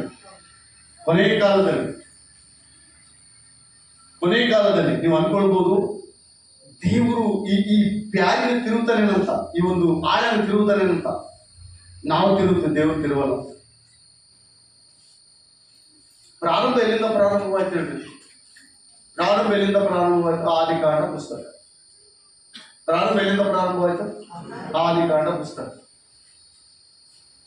ಆದಿಕಾಂಡ ಪುಸ್ತಕ ಪ್ರಾರಂಭವಾದಾಗ ಇಬ್ಬರು ವ್ಯಕ್ತಿಗಳನ್ನು ದೇವರು ನೇಮಿಸ್ತಾರೆ. ನೋಹ, ಲೋಟ. ಹೌದಲ್ಲ ಪ್ರಿಯ? ನೋಹ, ಲೋಟ. ಪ್ರಾರಂಭದಲ್ಲಿ ಅಬ್ರಾಹ್ಮನ್, ಇವರನ್ನು ದೇವರು ನೇಮಿಸ್ತಾರೆ. ದೇವರಿಗಾಗಿ ಮೀಸಲಾಗಿ ಇರಬೇಕೆಂಬ ಕೆಲವು ಜನರನ್ನು ಇವರು ಚಾಯ್ಸ್ ಮಾಡಿ ಇಟ್ಕೊಂಡು, ಆ ಜನರು ಸ್ವಲ್ಪದ್ರಲ್ಲಿ ತಪ್ಪೋದ್ರು. ನೋಹನ ನಾವಿಯಲ್ಲಿ ಸ್ವಲ್ಪದ್ರಲ್ಲಿ ತಪ್ಪೋದ್ರು. ದೇವರು ಯಾರನ್ನ ನಾವಿಲ್ಲಿ ಇರಿಸ್ತೇವೆ? ನೋಹನ ಕುಟುಂಬ, ಅವ್ರ ಜನರಿಗೆ ಬದಲಾಗಿ ಪಶುಗಳು ಕೂಡ ಅದರಲ್ಲಿ ಹೋಗ್ಬೋದು. ನೋಡಿ, ಪಶುಗಳಿಗೆ ಕೂಡ ರಕ್ಷಣೆ ಆಯಿತು, ಪ್ರಾಣಿ ಪಕ್ಷಿಗಳಿಗೆ ರಕ್ಷಣೆ ಆಯಿತು. ಆದರೆ ಆ ಶ್ರೇಷ್ಠ ರಕ್ಷಣೆಯನ್ನು ಮಾನವ ತಪ್ಪಿಸ್ಕೊಂಡ್ಬಿಟ್ರು. ಆದಿಕಾಂಡ ಪುಸ್ತಕದಲ್ಲಿ ಹೋಗ್ರಿ, ಆ ಶ್ರೇಷ್ಠವಾದಂತ ರಕ್ಷಣೆ ಮಾನವ ತಪ್ಪಿಸ್ಕೊಂಡ್ಬಿಟ್ರು, ಕಳ್ಕೊಂಡ್ಬಿಟ್ರು. ನಾನು ಸಾರಿ ಹೇಳ್ತದ, ನೀವು ದಯಮಾಡಿ ಪ್ಲೀಸ್ ಅಂತ ಹೇಳ್ತದಾನೆ. ಅಲ್ಲಿ ಕೆಳಗೆ ಹಿಂಗೆ ಮೆನ್ಷನ್ ಮಾಡಿದ್ರೆ, ಅಲ್ಲಿ ಜನರು ಕುಡಿತಾ ಇದ್ರು, ತಿಂತಾ ಇದ್ರು, ಇನ್ನು ಕೆಲವರು ಡ್ಯಾನ್ಸ್ ಮಾಡ್ತಾ ಇದ್ರಂತ, ಬ್ರೇಕ್ ಡ್ಯಾನ್ಸ್. ಹಲ್ಲೆಲೂಯಾ.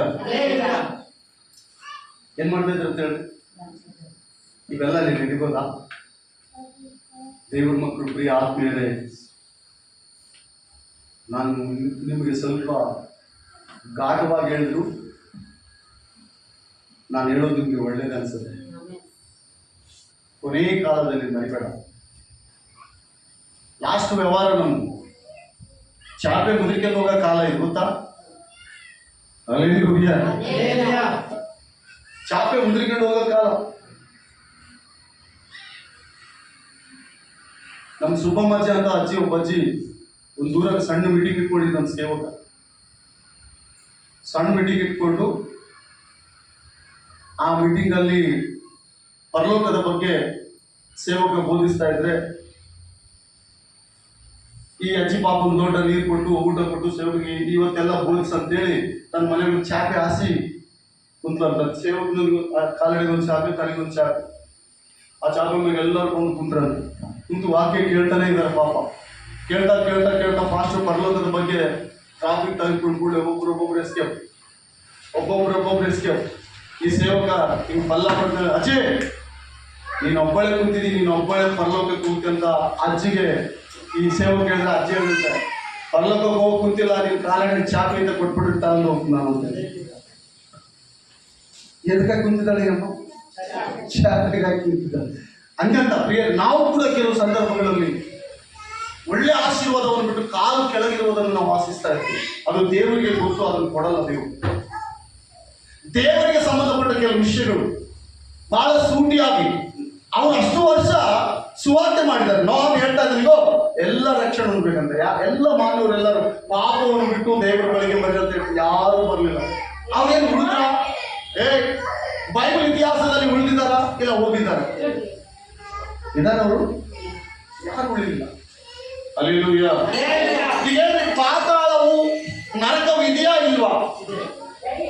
ಈಗ ನಾವು ಇಲ್ಲಿ ಮಸ್ತು ಮಜಾ ಮಾಡಿ ಆ ಶ್ರೀಮಂತನ ಮಸ್ತು ಮಜಾ, ಅವನು ಎಲ್ಲೆಲ್ಲಿ ಹೋಗಿದ್ದ ನಮ್ಗೆ ಗೊತ್ತಿಲ್ಲ. ದುಡ್ಡಿದೆ ಅವನ ಹತ್ರ, ಬೇಕಾದ್ ಮಾಡಿದ್ದಾನೆ. ಹೆಂಡತಿ ಮಕ್ಕಳು ಯಾರು ಲೆಕ್ಕಿರಲ್ಲ ಶ್ರೀಮಂತರಿಗೆ. ಅರ್ಥ ಆಗ್ತದ? ಹೆಂಡತಿ ಮಕ್ಕಳು ಸಾಕೋರು ಎಷ್ಟೇ ಶ್ರೀಮಂತಿಗೆ ಬಂದ್ರು ಹೆಂಡತಿ ಮಕ್ಕಳನ್ನು ಬಿಟ್ಟು ಹೋಗಲ್ಲ. ಆದ್ರೆ ಕೆಲವು ಶ್ರೀಮಂತರಾಗಲ್ಲ, ಬೇರೆ ವಿಧವಾದಂಥ ಕ್ರಿಯೆಗಳಿರ್ತದೆ. ದಯಮಾಡಿ ನನ್ನ ತಪ್ಪಾಗಿ ಅರ್ಥ ಮಾಡಬೇಡ್ರಿ. ನಮಗೆ ದೇವರು ಎಷ್ಟೇ ಕೊಟ್ಟರು ಗಮನಿಸಿರೋ ಕಡೆಗೆ ನಮ್ಮ ಸಂಸಾರದೊಂದಿಗೆ ನಾವು ಇರಬೇಕು. ಎಷ್ಟೇ ಕೊಡಲಿ ದೇವರು, ಫ್ಯಾಮಿಲಿಯಲ್ಲಿ ಇರುವಂಥ ಸಂತೋಷ ಸಮಾಧಾನ ಎಲ್ಲಿದೆ ಹೇಳಿ? ಇದೆ ಎಲ್ಲಾರು ಹುಡ್ಕೊಂಬರ್ ನೋಡೋಣ. Hallelujah, hallelujah. ಈಗ ನಾವೆಲ್ಲ ಇಷ್ಟಾನುಸಾರವಾಗಿ ಜೀವಿಸಿ ತದನಂತರ ದೇವರೇ ಪರಲೋಕ ಅಂತ ಹೇಳಿದ್ರೆ ದೇವ್ರು ಹೇಳ್ತಾನೆ. ಯೆಶಾಯನ ಪ್ರವಾದನೆ ಗ್ರಂಥ 66ನೇ ಅಧ್ಯಾಯ 23ನೇ ವಚನ. ಯೆಶಾಯನ ಪ್ರವಾದನೆ ಗ್ರಂಥ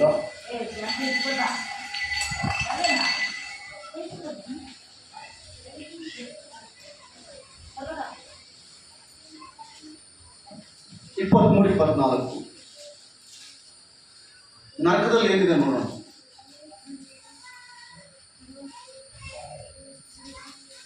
ಪ್ರತಿಯೊಂದು ಅಮಾವಾಸ್ಯೆಯಲ್ಲಿಯೂ ಇದೆಯಾ? 66 ವರ್ಷ 22 ಅಮಾವಾಸ್ಯೆಯಲ್ಲಿಯೂ ಏನೇನೋ ಪ್ರತಿಯೊಂದು ಅಮಾವಾಸ್ಯೆಯಲ್ಲಿಯೂ ಒಂದೊಂದು ಸಬ್ಬತ್ತಿನವು ಸಕಲ ನರಜನ್ಮದವರು ನನ್ನ ಸನ್ನಿಧಿಯಲ್ಲಿ ಎರಗುವುದಕ್ಕೆ ಬರುವರು. ಇದು ಯೆಹೋವನ ನುಡಿ. ಅವರು ಆಚೆ ಹೋಗಿ ನನಗೆ ದ್ರೋಹ ಮಾಡಿದರೆ, ಏನ್ ಮಾಡಿದ್ರೆ ಸನ್ನಿಧಿಯಲ್ಲಿ ಇದಿ, ದೇವರ ರಕ್ಷಣೆ ಹೊಂದಿದಿ, ದೇವರಲ್ಲಿ ಇದಿ. ಇಲ್ಲಿ ಏನಿಲ್ಲ, ಇಲ್ಲಿ ಮಾತ್ರ ದೇವರ ಭಯಭಕ್ತಿ ತೋರಿಸ್ತಾ ಇದಿ, ಇಲ್ಲಿ ಮಾತ್ರ ಸ್ಟ್ರಕ್ಚರ್ ಹಚ್ಚಿದಂಗೆ ಸ್ಟ್ರಕ್ಚರ್ ಇದ್ದಂಗೆ ನೀನು ಕರೆಕ್ಟಾಗಿ ಕಾಣ್ತಾ ಇದಿ. ಹೊರಗೋಗಿ ದ್ರೋಹ, ಹೊರಗೋಗಿ. ಹಲ್ಲೆಲೂಯಾ. ಬೈಬಲ್ ಸ್ಪಷ್ಟವಾಗಿ ಬೋಧಿಸ್ತದೆ, ಯಾರನ್ನೂ ಬಿಡಲ್ಲ ಬೈಬಲ್. ನಾವು ಅನ್ಕೊಳ್ಬಹುದು ನನ್ನಿಂದ ನಾನು ತಪ್ಪಿಸ್ಕೋಬೇಕಾಗ್ತದೆ ಅನ್ನೋ, ಯಾರು ಸತ್ಯವಿಲ್ಲದ ದೇವರ ಬಳಿಯಿಂದ ಯಾರು ತಪ್ಪಿಸ್ಕೊಳ್ಳಿಕ್ಕೆ ಆಗಲ್ಲ. ಅವರು ಹೊರಗೆ ಹೋಗಿ ನನಗೆ ದ್ರೋಹ ಮಾಡುವರು, ಎಣಗಳನ್ನು ನೋಡುವರು. ಎಣಗಳನ್ನು ಏನ್ ಮಾಡ್ತಾರಂತವ್ರು? ಎಣೆಗಳನ್ನು ನೋಡುವರು. ಅಂದ್ರೆ ಇವರೆಲ್ಲ ಯಾರು ದ್ರೋಹ ಮಾಡುವರು? ಅಂದ್ರೆ ಯಾರು ಸಾಯ್ತಾರ, ಯಾರ ಕುಟುಂಬ ಬೇಕದ ಅವ್ರ ಕುಟುಂಬ ಹೊರದಾಗ್ಬೇಕಾ, ಯಾರನ್ನ ಹಾಳು ಮಾಡ್ಬೇಕಾ, ಯಾರನ್ನ ಇವತ್ತು ಹೆಣ ಬೆಳೆಸೋಣ, ಯಾರನ್ನ ಇವತ್ತು ಹಾಳು ಮಾಡೋಣ. ಸುಮ್ಮನೆರಪ್ಪ, ಯಾರನ್ನ ಏನ್ ಮಾಡೋಣ? ಹಲ್ಲೆಲೂಯಾ. ಹಲೋ, ಕುಡಿಯೋಣ, ತಿನ್ನೋಣ, ಮಜಾ ಮಾಡೋಣ, ಡ್ಯಾನ್ಸ್ ಮಾಡೋಣ, ಇನ್ನೊಂದು ಮಾಡೋಣ, ಏನು ಮಾಡೋಣ ಅಂತ ನೀನು ಆಲೋಚನೆ ಮಾಡಿದ್ರೆ ಕೆಳಗಡೆ ಒಂದು ಮಾತು ಬರೆಯಲ್ಪಟ್ಟಿದೆ. ಹೆಣಗಳನ್ನು ನೋಡುವವರು ಅವುಗಳು ಕಡಿಯುವ ಹುಳವು ಸಾಯುವುದಿಲ್ಲ, ಸುಡುವ ಬೆಂಕಿಯು ಆರುವುದೇ ಇಲ್ಲ. ನೋಡ್ರಿ, ಎಲ್ಲಿದೆ ಇದು? ಎಲ್ಲಿದೆ ಹೇಳ್ರಿ? ನರಕದಲ್ಲಿ. ಎಲ್ಲಿದೆ ಹೇಳ್ರಿ? ಸುಡುವ ಬೆಂಕಿ ಆರಲ್ಲ, ಕಡಿಯುವ ಹುಳ ಸಾಯಲ್ಲ. ಇದು ನರಕಕ್ಕಿರುವಂತಹ ಸ್ವಭಾವ. ಇದನ್ನು ನಾವು ದೇವ ನನಗೆ ಪರಲೋಕ ಬೇಕಂತ ಇಲ್ಲಿ ಬಂದವರು ನಾವು. ದೇವರು ನೇಮಕ ಮಾಡಿದಂಥ ಪ್ರಜೆಗಳು, ದೇವರು ಎಂಪಿಕೆ ಮಾಡಿಕೊಂಡು ನಮ್ಮನ್ನು ಕರೆದಿದ್ದಾನೆ. ಎರಡನೇ ಪುಸ್ತಕ 1ನೇ ಅಧ್ಯಾಯದಲ್ಲಿ ನಾವು ನೋಡುವುದಾದ್ರೆ 5:1 ನೋಡುವುದಾದ್ರೆ, ತಾಯಿ ಗರ್ಭದಲ್ಲಿ ನಿನ್ನ ಪಿಂಡವಾಗುವುದಕ್ಕಿಂತ ಮುಂಚೆ ನನ್ನ ಕಣ್ಣುಗಳು ನಿನ್ನ ನೋಡಿಲ್ಲ. ಇಲ್ಲಿ ಯಾರು ಸುಮ್ಮನೆ ಬಂದಿಲ್ಲ, ಇಲ್ಲಿ ನಾನು ಕೂಡ ಸುಮ್ಮನೆ ಬಂದಿಲ್ಲ. ದೇವರು ಕರೆದಕ್ಕಾಗಿ ಇಲ್ಲಿ ಬಂದು ಕೂತಿದ್ದೀವಿ, ದೇವರು ಕರೆದಕ್ಕಾಗಿ ಇಲ್ಲಿ ಮೈಕ್ ಇಟ್ಕೊಂಡು ಬೋಧಿಸ್ತಾ ಇದ್ದೀವಿ. ಇದ್ರ ಮಧ್ಯದಲ್ಲಿ ಏನು ದೊಡ್ಡ ಶ್ರೀಮಂತರು ನಾವು? ನನ್ನ ಅಜ್ಜನ ಕಾರ್ನಲ್ಲಿ ಬದುಕ್ತಾ ಇದ್ವ? ಏನಿಲ್ಲ. ನಮ್ಮ ಬದುಕು ಒಂದು ಹಿಂದಿಯಲ್ಲಿ ನೋಡಿದ್ರೆ ಏನಿಲ್ಲ ನಮ್ಮ ಹತ್ರ. ಆದರೂ ದೇವರಿಗಾಗಿ ಸಾಯ್ತಾ ಇದ್ದೀವಿ, ದೇವರಿಗಾಗಿ ಪರಿತಪಿಸಿ ಬಡದಾಡ್ತಾ ಇದ್ದೀವಿ. ಕಾರಣ ಏನು ಗೊತ್ತಾ?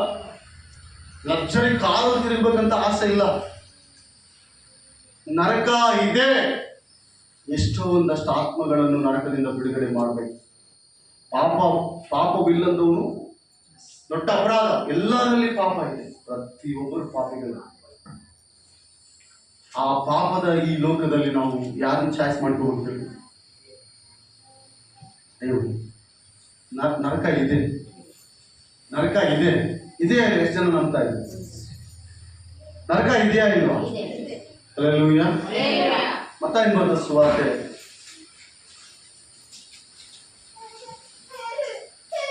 25ನೇ ಅಧ್ಯಾಯ 30. ಮತ್ತಾಯಿ 25:30.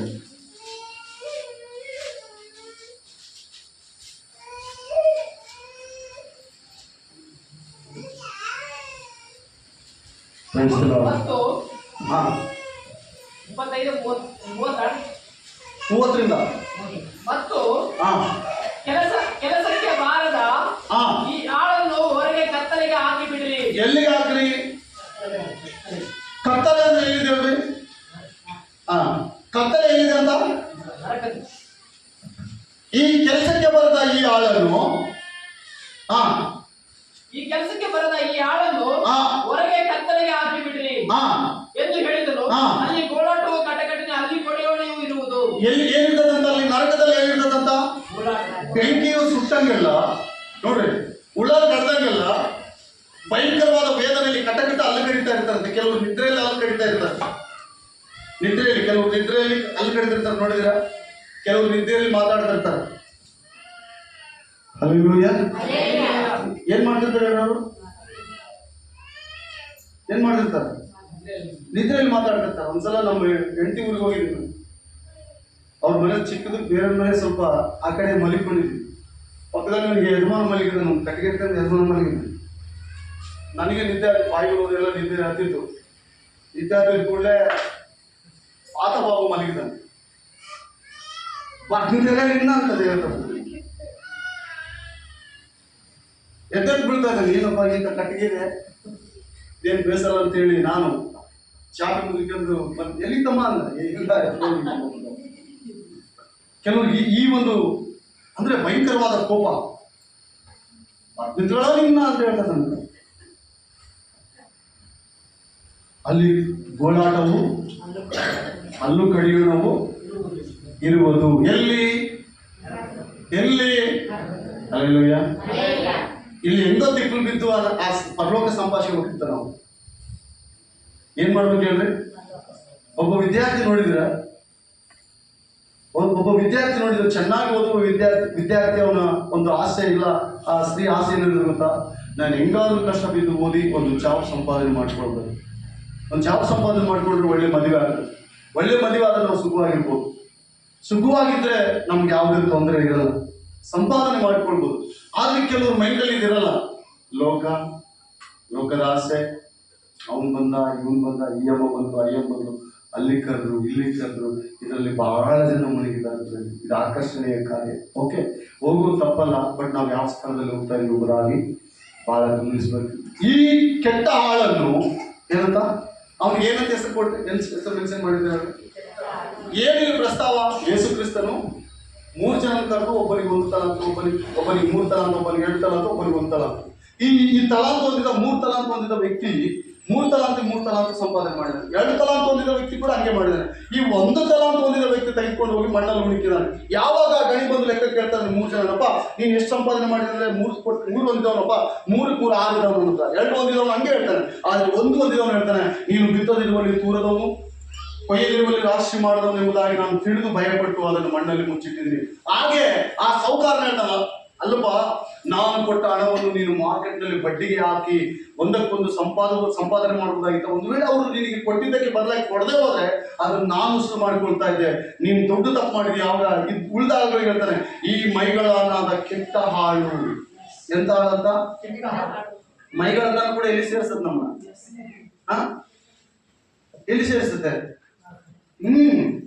ಮೈಗಳಿಗೆ ಕೂಡ ನರಕ ಇದೆ ಅಂತ ಬೈಬಲ್ ಇದು ವಾಸ್ತವ. ಮೈಗಳಲ್ಲಿ ಕೂಡ ಮೈಗಳಲ್ಲಿ ಕೂಡ ಏನ ನರಕ. ಕೆಲವು ವೃತ್ತಿ ಹೇಗಿರ್ತದಂದ್ರೆ ದುಡಿಲಾರ್ದ ನಾರು ಕೆತ್ತಾ ಇದ್ರು, ದುಡಿಲಾರ್ದ ನಾರು ಕೆತ್ತಾ ಇದ್ರು. ದೇವ್ರು ಹೋಗ್ತಾನೆ ಅದನ್ನ. ನಾರಿಗೆ ಪರ್ಚೇಸ್ ಆಗ್ತದ? ನಾರಿಗೆ ಎಷ್ಟು ಬೆಲೆ ಹೇಳಿದ್ರೆ ಅಳವಿಗೆ ಆಗಿ ಬರ್ತದೆ. ಕೆಲವು ದುಡ್ಲಾರ್ದೇ ಸೇವೆ ನಿಂತ್ಕೊಂಡ್ಬಿಡ್ತಾರೆ. ಯಾಕೆ ಬಿಡಪ್ಪ ಸೇವೆ ಮಾಡಿಬಿಟ್ರೆ ಅದು ಒಳ್ಳೆ ಇದು ಬರ್ತದೆ ಅಂತ. ಸೇವೆ ಅಂದ್ರೆ ಏನ್ ಗೊತ್ತಾ? ಯೇಸು ಕ್ರಿಸ್ತ ಅದಕ್ಕೆ ಯೇಸು ಹೇಳ್ತಾನೆ, ನನ್ನ ನಗವನ್ನು ನೋಡ್ಲಿಕ್ಕೆ ದಮ್ಮಿರ್ಬೇಕು. ಏನಿರ್ಬೇಕಂತ ಅರ್ಧದಲ್ಲಿ ಬಿಟ್ಟು ಹೋಗ್ಬಾರ್ದು ಮತ್ತೆ ನೀವು ಅಂತ ಹೇಳ್ತಾನಂತ. ಯಾವನು ನೇಗಿಲ ಮೇಲೆ ಕೈ ಹಾಕಿ ತಿರುಗಿ ನೋಡ್ಬಾರ್ದು. ಅಂದ್ರೆ ಶಿಲ್ಬೆ ನೋಡ್ತವ್ರು ಏನ್ ಮಾಡ್ಬಾರ್ದು ಅಂತ. ಅಲ್ಲೆಲ್ಲೂಯ್ಯ. ಸುಖ ಇದ್ದಾಗಷ್ಟೇ ಸೇವೆ ಅಲ್ಲ. ಸೇವೆಯಲ್ಲಿ ಎಲ್ಲ ಕಳ್ಕೊಂಡ್ಬಿಡ್ತು. ಒಂದ್ಸಲ ಎಲ್ಲ ಕಳ್ಕೊಂಡು ಜೀರೋ ಆಗ್ತಿರು. ಜೀರೋ. ನಮ್ಗೆ 5 ಪೈಸೆ ಕೂಡ ಬೆಲೆ ಇರಲ್ಲ ಕೆಲವೊಂದ್ಸಲ, ಗೊತ್ತಾ? ಹಾಗೇನ್ ಮಾಡೋಣ? ಮೊದಲೇನೋ ಸ್ಥಿತಿ ಚೆನ್ನಾಗಿತ್ತು, ಆಮೇಲೆ ಏನಿಲ್ಲ. ಅವಾಗ ಏನ್ ಮಾಡ್ತೀವಿ? ಮತ್ತೆ ಹಿಂದಕ್ಕೆ ಹೋಗ್ತೀಯ?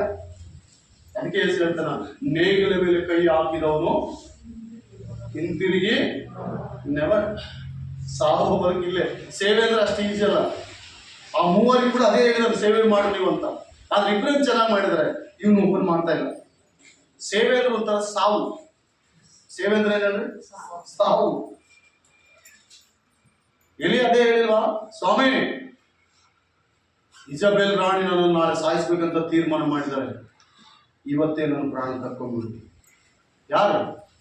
ಎಲಿಯ. ಅವನು ಪ್ರಾರ್ಥನೆ ಮಾಡಿದ್ರೆ ಮಳೆ ಬಂದ್ಬಿಡ್ತಂತ. ಎಂತ ವ್ಯಕ್ತಿ ಅವನು? ಮಣಕಲಾಗಿ ಬೆಟ್ಟದಲ್ಲಿ ಆಹ್ವಾನ ರಾತ ಕೆಳಗಡೆ ಇದೆ. ಇವನು ಪ್ರಾರ್ಥನೆ ಮಾಡಿದ್ರೆ ಮಳೆ ಬಂತು. ಒಬ್ಬ ಸೇವಕನ ಹೇಳ್ತದೆ, ಎಲ್ಲಾದ್ರೂ ಮೋಡ ಕಾಣ್ತಾ ಇದ್ರೆ, ಸ್ವಾಮಿ ಅಲ್ಲಿ ಅಂಗೈ ಎಷ್ಟು ಮೋಡ ಕಾಣ್ತಾ ಇದೆ, ಅಷ್ಟು ಸಾಕು, ಆಹ್ವಾನಿಗೆ ಹೋಗಿ ಹೇಳು. ಬಿಟ್ಟು ಈ ಬೆಟ್ಟ ಹೇಳ್ತಾಳೆ ಆಹ್ವಾನಿಗೆ, ಅವನು ಫಸ್ಟ್ ಮುಂದೆ ಹೋಗಂತ ಹೇಳು. ಆ ರಥ ಹೋಗಲಾದಷ್ಟು ನೀರು ಅಂತ ದೊಡ್ಡ ಮಳೆ ಬರ್ತದೆ. ರೈಟ್ ಹೇಳ. ಇಜಬೇಲ್ ರಾಣಿ ಹೇಳ್ತಾಳೆ, ನನ್ನ ಪ್ರವಾದಿಗಳನ್ನು ಕೊಂದಿನಿ, ನಾಳೆ ಇಷ್ಟೊತ್ತಿಗೆ ನೀನು ಪ್ರಾಣ ಇರಲ್ಲ ಅಂತ. ಏನೇಗ ತುಂಬಾ ಭಯ ಆಗ್ಬಿಡ್ತದೆ. ಹೋಗಿ ಒಂದು ಜಾಲಿ ಮಾಡಿದ್ರೆ ಕೂತ್ಕೊಂಡು ಮಣಕಲಾಗ್ತಾನೆ. ಒಂದು ದೇವಾ ಇವತ್ತು ನಾನು ಪ್ರಾಣ ತೆಗೆದುಕೊಂಡ್ಬಿಡು, ನಾನು ನಿನ್ನ ಬದುಕ ಆಸೆ ನನಗಿಲ್ಲ ಪ್ರೇಮ, ಸಾಯ್ಬೇಕೆಂಬ ಆಸೆ ಐತೆ ಅಂತ ಎಲಿಯನ್ನು ಪ್ರಾರ್ಥನೆ ಮಾಡಿದ್ರೆ ದೇವ್ರು ಹೇಳ್ತಾನೆ, ಅಯ್ಯೋ ಎಂತ ಕಾರ್ಯಗಳನ್ನು ಮಾಡಿದ ವ್ಯಕ್ತಿ ಒಬ್ಬ ಯೆಜೆಬೇಲಳಿಗೆ ನೀನು ಭಯಪಡ್ತೀಯ. ಹಲ್ಲೆಲೂಯಾ. ಮರಣವನ್ನು ಅಪೇಕ್ಷಿಸ್ತಾ ಇದ್ದಾರೆ ಎಲಿಯ.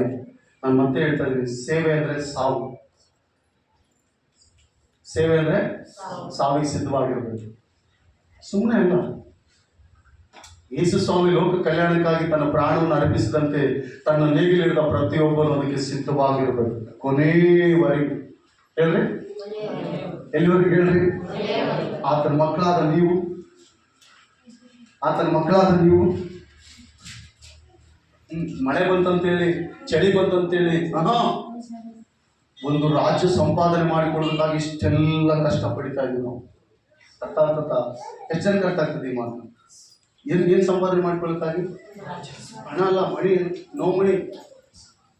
ಒಂದು ವೇಳೆ ನಾವು ಮಣಿಯನ್ನು ಸಂಪಾದನೆ ಮಾಡಿದ್ರೆ ಎಷ್ಟೋ ಮೇಲೆ ಅಂಗೀಕಾರ ಮಾಡಲ್ಲ. ಆತನು ಕೊಟ್ಟರೆ ದೇವರಿಗೆ ಸ್ತೋತ್ರ. ಅದಿಲ್ಲ ಅಂದ್ರೆ ಏನು ತೊಂದರೆ ಇಲ್ಲ. ಇವತ್ತಿನ ಗಂಜಿ ಇದೆಯಲ್ಲ ಅಷ್ಟು ಸಾಕು. ಏನೆಲ್ಲರ ಇವತ್ತಿನ ಗಂಜಿ ಇದೆಯಲ್ಲ, ಎಲ್ಲಿದೆ ಆ ಮಾತು? ಎಲ್ಲಿದೆ ಆ ಮಾತು? ಮತ್ತಾನ್ ಬರೆದ ಸುವಾರ್ತೆ 6:33 ಆ ಹೊತ್ತಿನ ಕಟ್ಟು ಆ ಹೊತ್ತಿಗೆ ಸಾಕು. Price the lord. ಹಲ್ಲೆಲೂಯಾ. ಇದು ಸ್ಥಿತಿ. ಆದ್ರೆ ಈ ವ್ಯಕ್ತಿ ಅದು ಮಾಡಿಲ್ಲ, ಹೋಗಿ ಊಳಿಟ್ಟಿದ್ದಾನೆ. ಆ ದನಿ ಬಂದು ಹೇಳ್ತಾ ಇದ್ದಾನೆ, ಆ ಸೌಕಾರ ಬಂದು ಹೇಳ್ತಾ ಇದ್ದಾನೆ, ಆತನು ಯೇಸು ಕ್ರಿಸ್ತರು ಈ ಕೆಟ್ಟ ಹಾಳನ್ನು ಎಲ್ಲಿ ಹಾಕ್ರಿ? ಕತ್ತಲೆ ಕೋಣಿಯಲ್ಲಿ ಹಾಕ್ರಿ. ಅಲ್ಲಿ ಕಟಕಟನೆ, ಹಲ್ಲು ಕಡಿಯೋಣವು, ಗೋಳಾಟವು ಇರ್ತದೆ. ನಾನು ಮತ್ತೊಂದ್ಸಲ ಹೇಳ್ತಾ ಇದ್ದೀನಿ ಬೇರೆ, ನಮ್ಮೆಲ್ಲರಿಗಿರುವ ಒಂದು ಹೋಪ್ಸ್ ಏನ್ ಗೊತ್ತಾ? ನಿತ್ಯ ರಾಜ್ಯ. ಎಲ್ಲರೂ ಆ ರಾಜ್ಯಕ್ಕಾಗಿ ನಾವು ಏನೇನ್ ಬಿಡ್ಬೇಕಂತ ಇಲ್ಲಿ, ಅದು ಬರ್ಬೇಕಂದ್ರೆ ಏನೇನ್ ಬಿಡ್ಬೇಕಂತ ಇಲ್ಲಿ? ಹಲ್ಲೆಲೂಯಾ. ಏನ್ ಬಿಡ್ಬೇಕು ಹೇಳ್ರಿ? ಏನ್ ಬಿಡ್ಬೇಕು ಹೇಳ್ರಿ? ಹೋಗ್ಲಿ, ಈ ಲೋಕದಾಸ ಸಂಪೂರ್ಣವಾಗಿ ತೊರಿಬೇಕು ನಾವು. ನಿನಗೇನ್ ದೇವ್ರು ಕೊಟ್ಟು ನಮ್ಗೆ ತೃಪ್ತಿ ಆಗಿದೆ, ನಿನಗಿರುವುದರಲ್ಲಿ ತೃಪ್ತಿ ಆಗಿರೋ. ದೇವ್ರು ಕೊಟ್ರೆ ಇಸ್ಕೋ, ನೀವು ಪ್ರಾರ್ಥನೆ ಮಾಡಿ ಪಡ್ಕೊಂಡ್ರೆ ಪಡ್ಕೋ. ಬೇಕಾದ ಶ್ರೀಮಂತ ಅಬ್ರಾಹ್ಮಣ ಇಲ್ವಾ?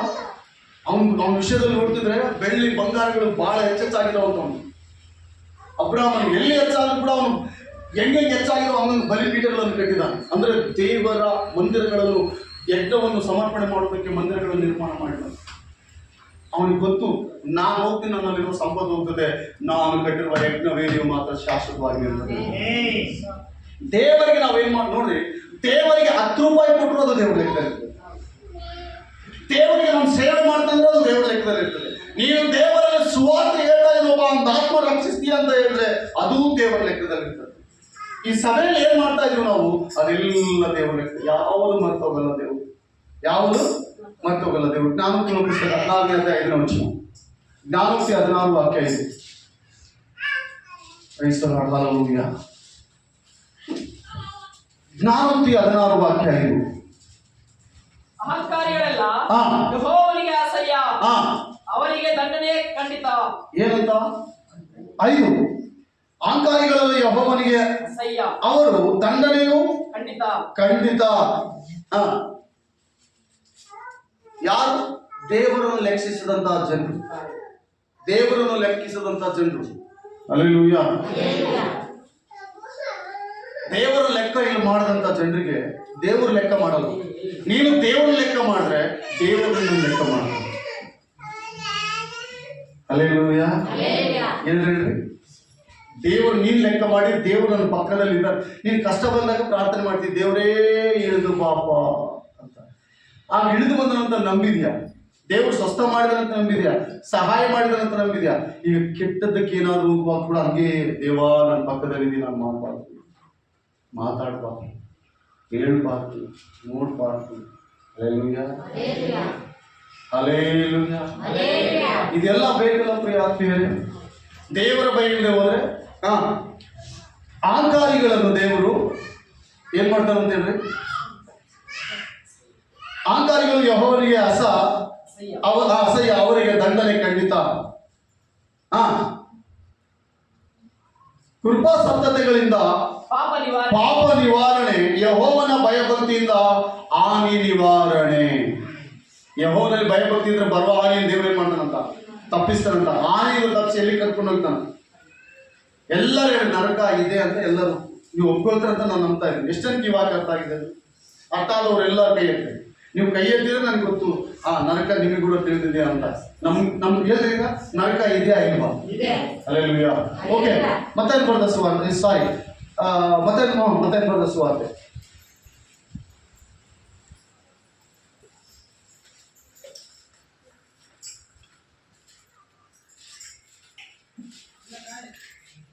ಮತ್ತೆ ತೆಗೆದಿರಾ? 25:31 ಇದಲ್ಲದೆ ಮನುಷ್ಯ ಕುಮಾರನು ತನ್ನ ಮಹಿಮೆಯಿಂದ ಎಲ್ಲಾ ದೇವದೂತರೊಂದಿಗೆ ಕೂಡಿ ಬರುವಾಗ. ಅಲೋ 25:31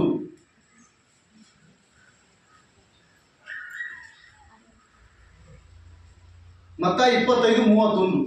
ಇದಲ್ಲದೆ ಮನುಷ್ಯ ಕುಮಾರನು ಅದೇನಾ? ಹಾ, ಓಕೆ. ತನ್ನ ಮಹಿಮೆಯಿಂದ ಹಾ. ಎಲ್ಲಾ ದೇವದೂತರೊಂದಿಗೆ ಕೂಡಿ ಬರುವಾಗ ಹಾ. ತನ್ನ ಮಹಿಮೆಯ ಸಿಂಹಾಸನದಲ್ಲಿ ಹಾ. ಕೂತುಕೊಳ್ಳುವರು ಹಾ. ಮತ್ತು ಎಲ್ಲಾ ದೇಶಗಳ ಜನರು ಹಾ. ಆತನ ಮುಂದೆ ಕೂಡಿಸಲ್ಪಡುವರು. ಎಲ್ಲ ದೇಶದ ಜನರು ಏನಕ್ಕಾಗಿ ಕೂಡಿಸಲ್ಪಡ್ತಾರೆ ಅಂದ್ರೆ ನ್ಯಾಯ ತೀರ್ಪಿದೆ. ಅಲ್ಲಿ ನ್ಯಾಯ ತೀರ್ಪಿದೆ, ಎಲ್ಲರೂ ಕೂಡಿಸಲ್ಪಡ್ತಾರಂತ. ನಾವು ಇರ್ತೀವ? ನಾವು ಇರ್ಬೋದು ಅವಾಗ? ಅಲ್ಲೆಲ್ಲೂಯ. ನಾವು ಇರ್ಲಿಕ್ಕೆ ಸಾಧ್ಯನಾ? ಇಲ್ಲ. ಆದ್ರೂ ನಾವು ಸಮಾಧಿಯಲ್ಲಿದ್ರು ನಾವು ನೆನೆಸ್ತಾನಂತ. ಸಮಾಧಿಯಲ್ಲಿದ್ರು ಅಲ್ಲೆಲ್ಲೂಯ. ಸಮಾಧಿಯಲ್ಲಿದ್ರು ದೇವ್ರು ಏನ್ ಮಾಡ್ತಾನಂತ? ಬಿಡಲ್ಲ, ಬಿಡಲ್ಲ.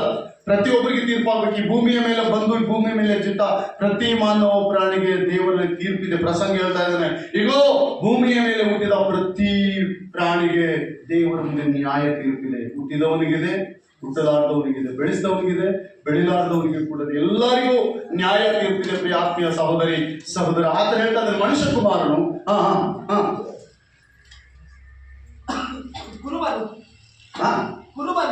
ಕುರುಬನು ಆಡುಗಳನ್ನು ಕುರಿಗಳನ್ನು ಬೇರೆ ಬೇರೆ ಮಾಡುವ ಪ್ರಕಾರ ಯಾರನ್ನ? ಕುರಿಗಳನ್ನ, ಆಡುಗಳನ್ನ. ಇಲ್ಲಿ 2 ವರ್ಗದವರಿದ್ದಾರೆ. ಖಂಡಿತವಾಗ್ಲೂ ಬೇರೆ ಆಗ್ತದೆ. ಖಂಡಿತವಾಗ್ಲೂ 2 ವರ್ಗ ಇದೆ ಇಲ್ಲಿ. ಅಂದ್ರೆ ದೇವರಿಗೆ ಭಯ ಪಡುವಂತ ಜನರೇ ಕುರಿಗಳು. ಆಡು ಯಾವನಿಗೆ ಹೋಲಿಕೆ? ಸೈತಾನನಿಗೆ ಹೋಲಿಕೆ. ಆಡು ಬೇರೆ ಆಗ್ತದೆ, ಕುರಿ ಬೇರೆ. ಕುರಿ ಸ್ವಭಾವನೇ ಬೇರೆ, ಆಡಿನ ಸ್ವಭಾವನೇ ಬೇರೆ. ಕುರಿ ಸಾಧು ಪ್ರಾಣಿ. ಕುರಿ ಏನ್ ಹೇಳ್ರಿ? ಸಾಧು ಪ್ರಾಣಿ. ಬಟ್ ಆಡು ಹಂಗಲ್ಲ, ಅದು ಬೇರೆ ರೀತಿ. ಹಾಗೆ ಕುರಿಗಳನ್ನು ಆಡುಗಳನ್ನು ಮನುಷ್ಯ ಕುಮಾರನ ಏನ್ ಮಾಡ್ತಾನಂತ? ಎಲ್ಲ ದೇಶದವ್ರನ್ನು, ಅವ್ರು ಎಲ್ಲೇ ಇರಲಿ, ಅವ್ರು ಯಾರೇ ಇರಲಿ, ಆ ನ್ಯಾಯ ತೀರ್ಪಿನ ದಿನದಲ್ಲಿ ಬರಲೇಬೇಕು. ಯಾರಿಗೆ ಪರಲೋಕಕ್ಕೆ ಹೋಗ್ಬೇಕು? ಪರಲೋಕದಲ್ಲಿ ಸುಮ್ಮನೆ ಸಿಕ್ಬಿಡ್ತದ? ಸುಮ್ಮನೆ ಸಿಗ್ತದ?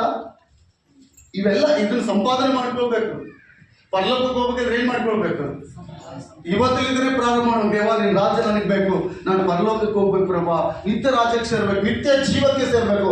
ಆ ರಾಜ್ಯದಲ್ಲಿ ಪ್ರತಿದಿನವೂ ನಾನು ನಿನ್ನೊಂದಿಗೆ ಇರ್ಬೇಕು. ಹಲ್ಲೆಲೂಯ. ದೇವರು ಆ ಸಂದರ್ಭದಲ್ಲಿ ದೇವರು ಇವತ್ತು ಬಂದ್ಬಿಡಮ್ಮ ಅಂತ ಹೇಳಲ್ಲ. ಕೆಲವು ಸಮಯ ಇದೆ, ನಮಗೆ ಕೆಲವು ಪರೀಕ್ಷೆ ಇದೆ, ಕೆಲವು ಸವಾಲುಗಳ ಮುಂದೆ ಇಡ್ತಾನೆ. ಅದನ್ನು ದಾಟಿ ನಾವು ಹೋಗ್ಬೇಕು. ದೇವರು ತೀರ್ಪು ಮಾಡ್ತಾ ಇದ್ದಾನಂದ್ರೆ, ದೇವರೊಂದು ಆಶೀರ್ವಾದ ಮಾಡ್ತಾ ಇದ್ದಾನಂದ್ರೆ ಅದು ಸುಮ್ಮನೆ ಅಲ್ಲಿ ಒಂದು ಸವಾಲು ಇರ್ತದೆ. ಸಂಸೋನ ದೊಡ್ಡ ಬಲಾಟೆ. ಸಂಸೋನ ಬಹಳ ಬಲಾಟೆ. ಸಂಸೋನ ಮುಂದೆ ಸವಾಲು ಇಲ್ವಾ? ಇದೆಯಾ ಇಲ್ವಾ? ಆ ಸವಾಲನ್ನು ಸಂಸೋನ ಉಳಿಸ್ಕೊಂಡ ಸೋತೋದ್ನ. ಇಸ್ರಾಯೇಲ್ ರಕ್ಷಿಸಬೇಕಾದಂತ ಸಂಸೋನ, ಇಸ್ರಾಯೇಲ್ ಕಾಪಾಡಬೇಕಂತ ಮೋಶೆ, ಇಸ್ರಾಯೇಲ್ ಕಾಪಾಡಬೇಕಾದಂತ ಯೆಹೋಶುವ, ಕಾಲೇಬ್. ಸವಾಲುಗಳಿದಾವ ಮುಂದೆ. ಸವಾಲುಗಳು ಸುಮ್ಮನೆ ಯಾರು ದೇವರನ್ನು ನೋಡಿಲ್ಲ. ಅವರು ಎಲ್ಲ ವಿಷಯದಲ್ಲಿ ದೇವರಿಗೆ ಮಹಿಮೆಕರವಾಗಿ ಜೀವಿಸಿದ್ದಾರೆ. ದೇವರು ಅವರ ಮುಂದೆ ಪ್ರತ್ಯಕ್ಷವಾಗಿದ್ದಾನೆ. ಎಲ್ಲ ವಿಷಯದಲ್ಲಿ ಅವರಿಗೆ ಸಹಾಯ ಮಾಡಿದ್ದಾನೆ. ಸಂಸೋನ್ ಹೋಗ್ಬೇಕು ಎಲ್ಲಿಗೋ. ಸಂಸೋನ್ ಮಹಾಬಲಾಟಿ, ಭಯಂಕರವಾದಂತ ವ್ಯಕ್ತಿ. ಅವನು ಹುಟ್ಟಿದ ಕೂದಲು ತೆಗಿಬಾರ್ದು, ದೇವರು ತೀರ್ಪದು. ಆದ್ರೆ ದಲಿಲ ಆ ಜುಟ್ಟನ್ನು ಕಟ್ ಮಾಡೇ ಬಿಟ್ರು. ಆ ಪವರ್ ಇದ್ದಂಗಾಗಿ ಯೆಹೋಶುವ, ಮೋಶೆ, ಕಾಲೇಬ್ ಇವರೆಲ್ಲರಿಗೂ ಒಂದು ತಲಾಂತಿದೆ. ಈ ಜನರನ್ನ ಎಲ್ಲಾರನ್ನು ಎಲ್ಲಿಗೆ ನೆನೆಸ್ಬೇಕು ಹೇಳ್ರಿ? ಕಾನ ಅಂದ್ರೆ ಏನು? ಅದೇ ಪರಲೋಕ. ಎಷ್ಟು ಜನ ಹೋದ್ರಲ್ಲಿ? ಎಷ್ಟು ಜನ ಬೈಬಲ್ ಓದಿದ್ರಲ್ಲಿ? ಕಾನಾನಿಗೆ ಎಷ್ಟು ಜನ ಹೋದ್ರಲ್ಲಿ? ಸ್ವಲ್ಪ ನಾನು ಮುಚ್ಕೊಳ್ತಾ ಇದ್ದೀನಿ. ನೀವು ಪಟಪಟನೆ ಹೇಳ್ಬಿಟ್ರೆ ನಾವೆಲ್ಲರೂ ಮುಚ್ಕೊಳ್ಳೋಣ, ಓಕೆನಾ? ಎಷ್ಟು ಜನ ಹೋದ್ರು?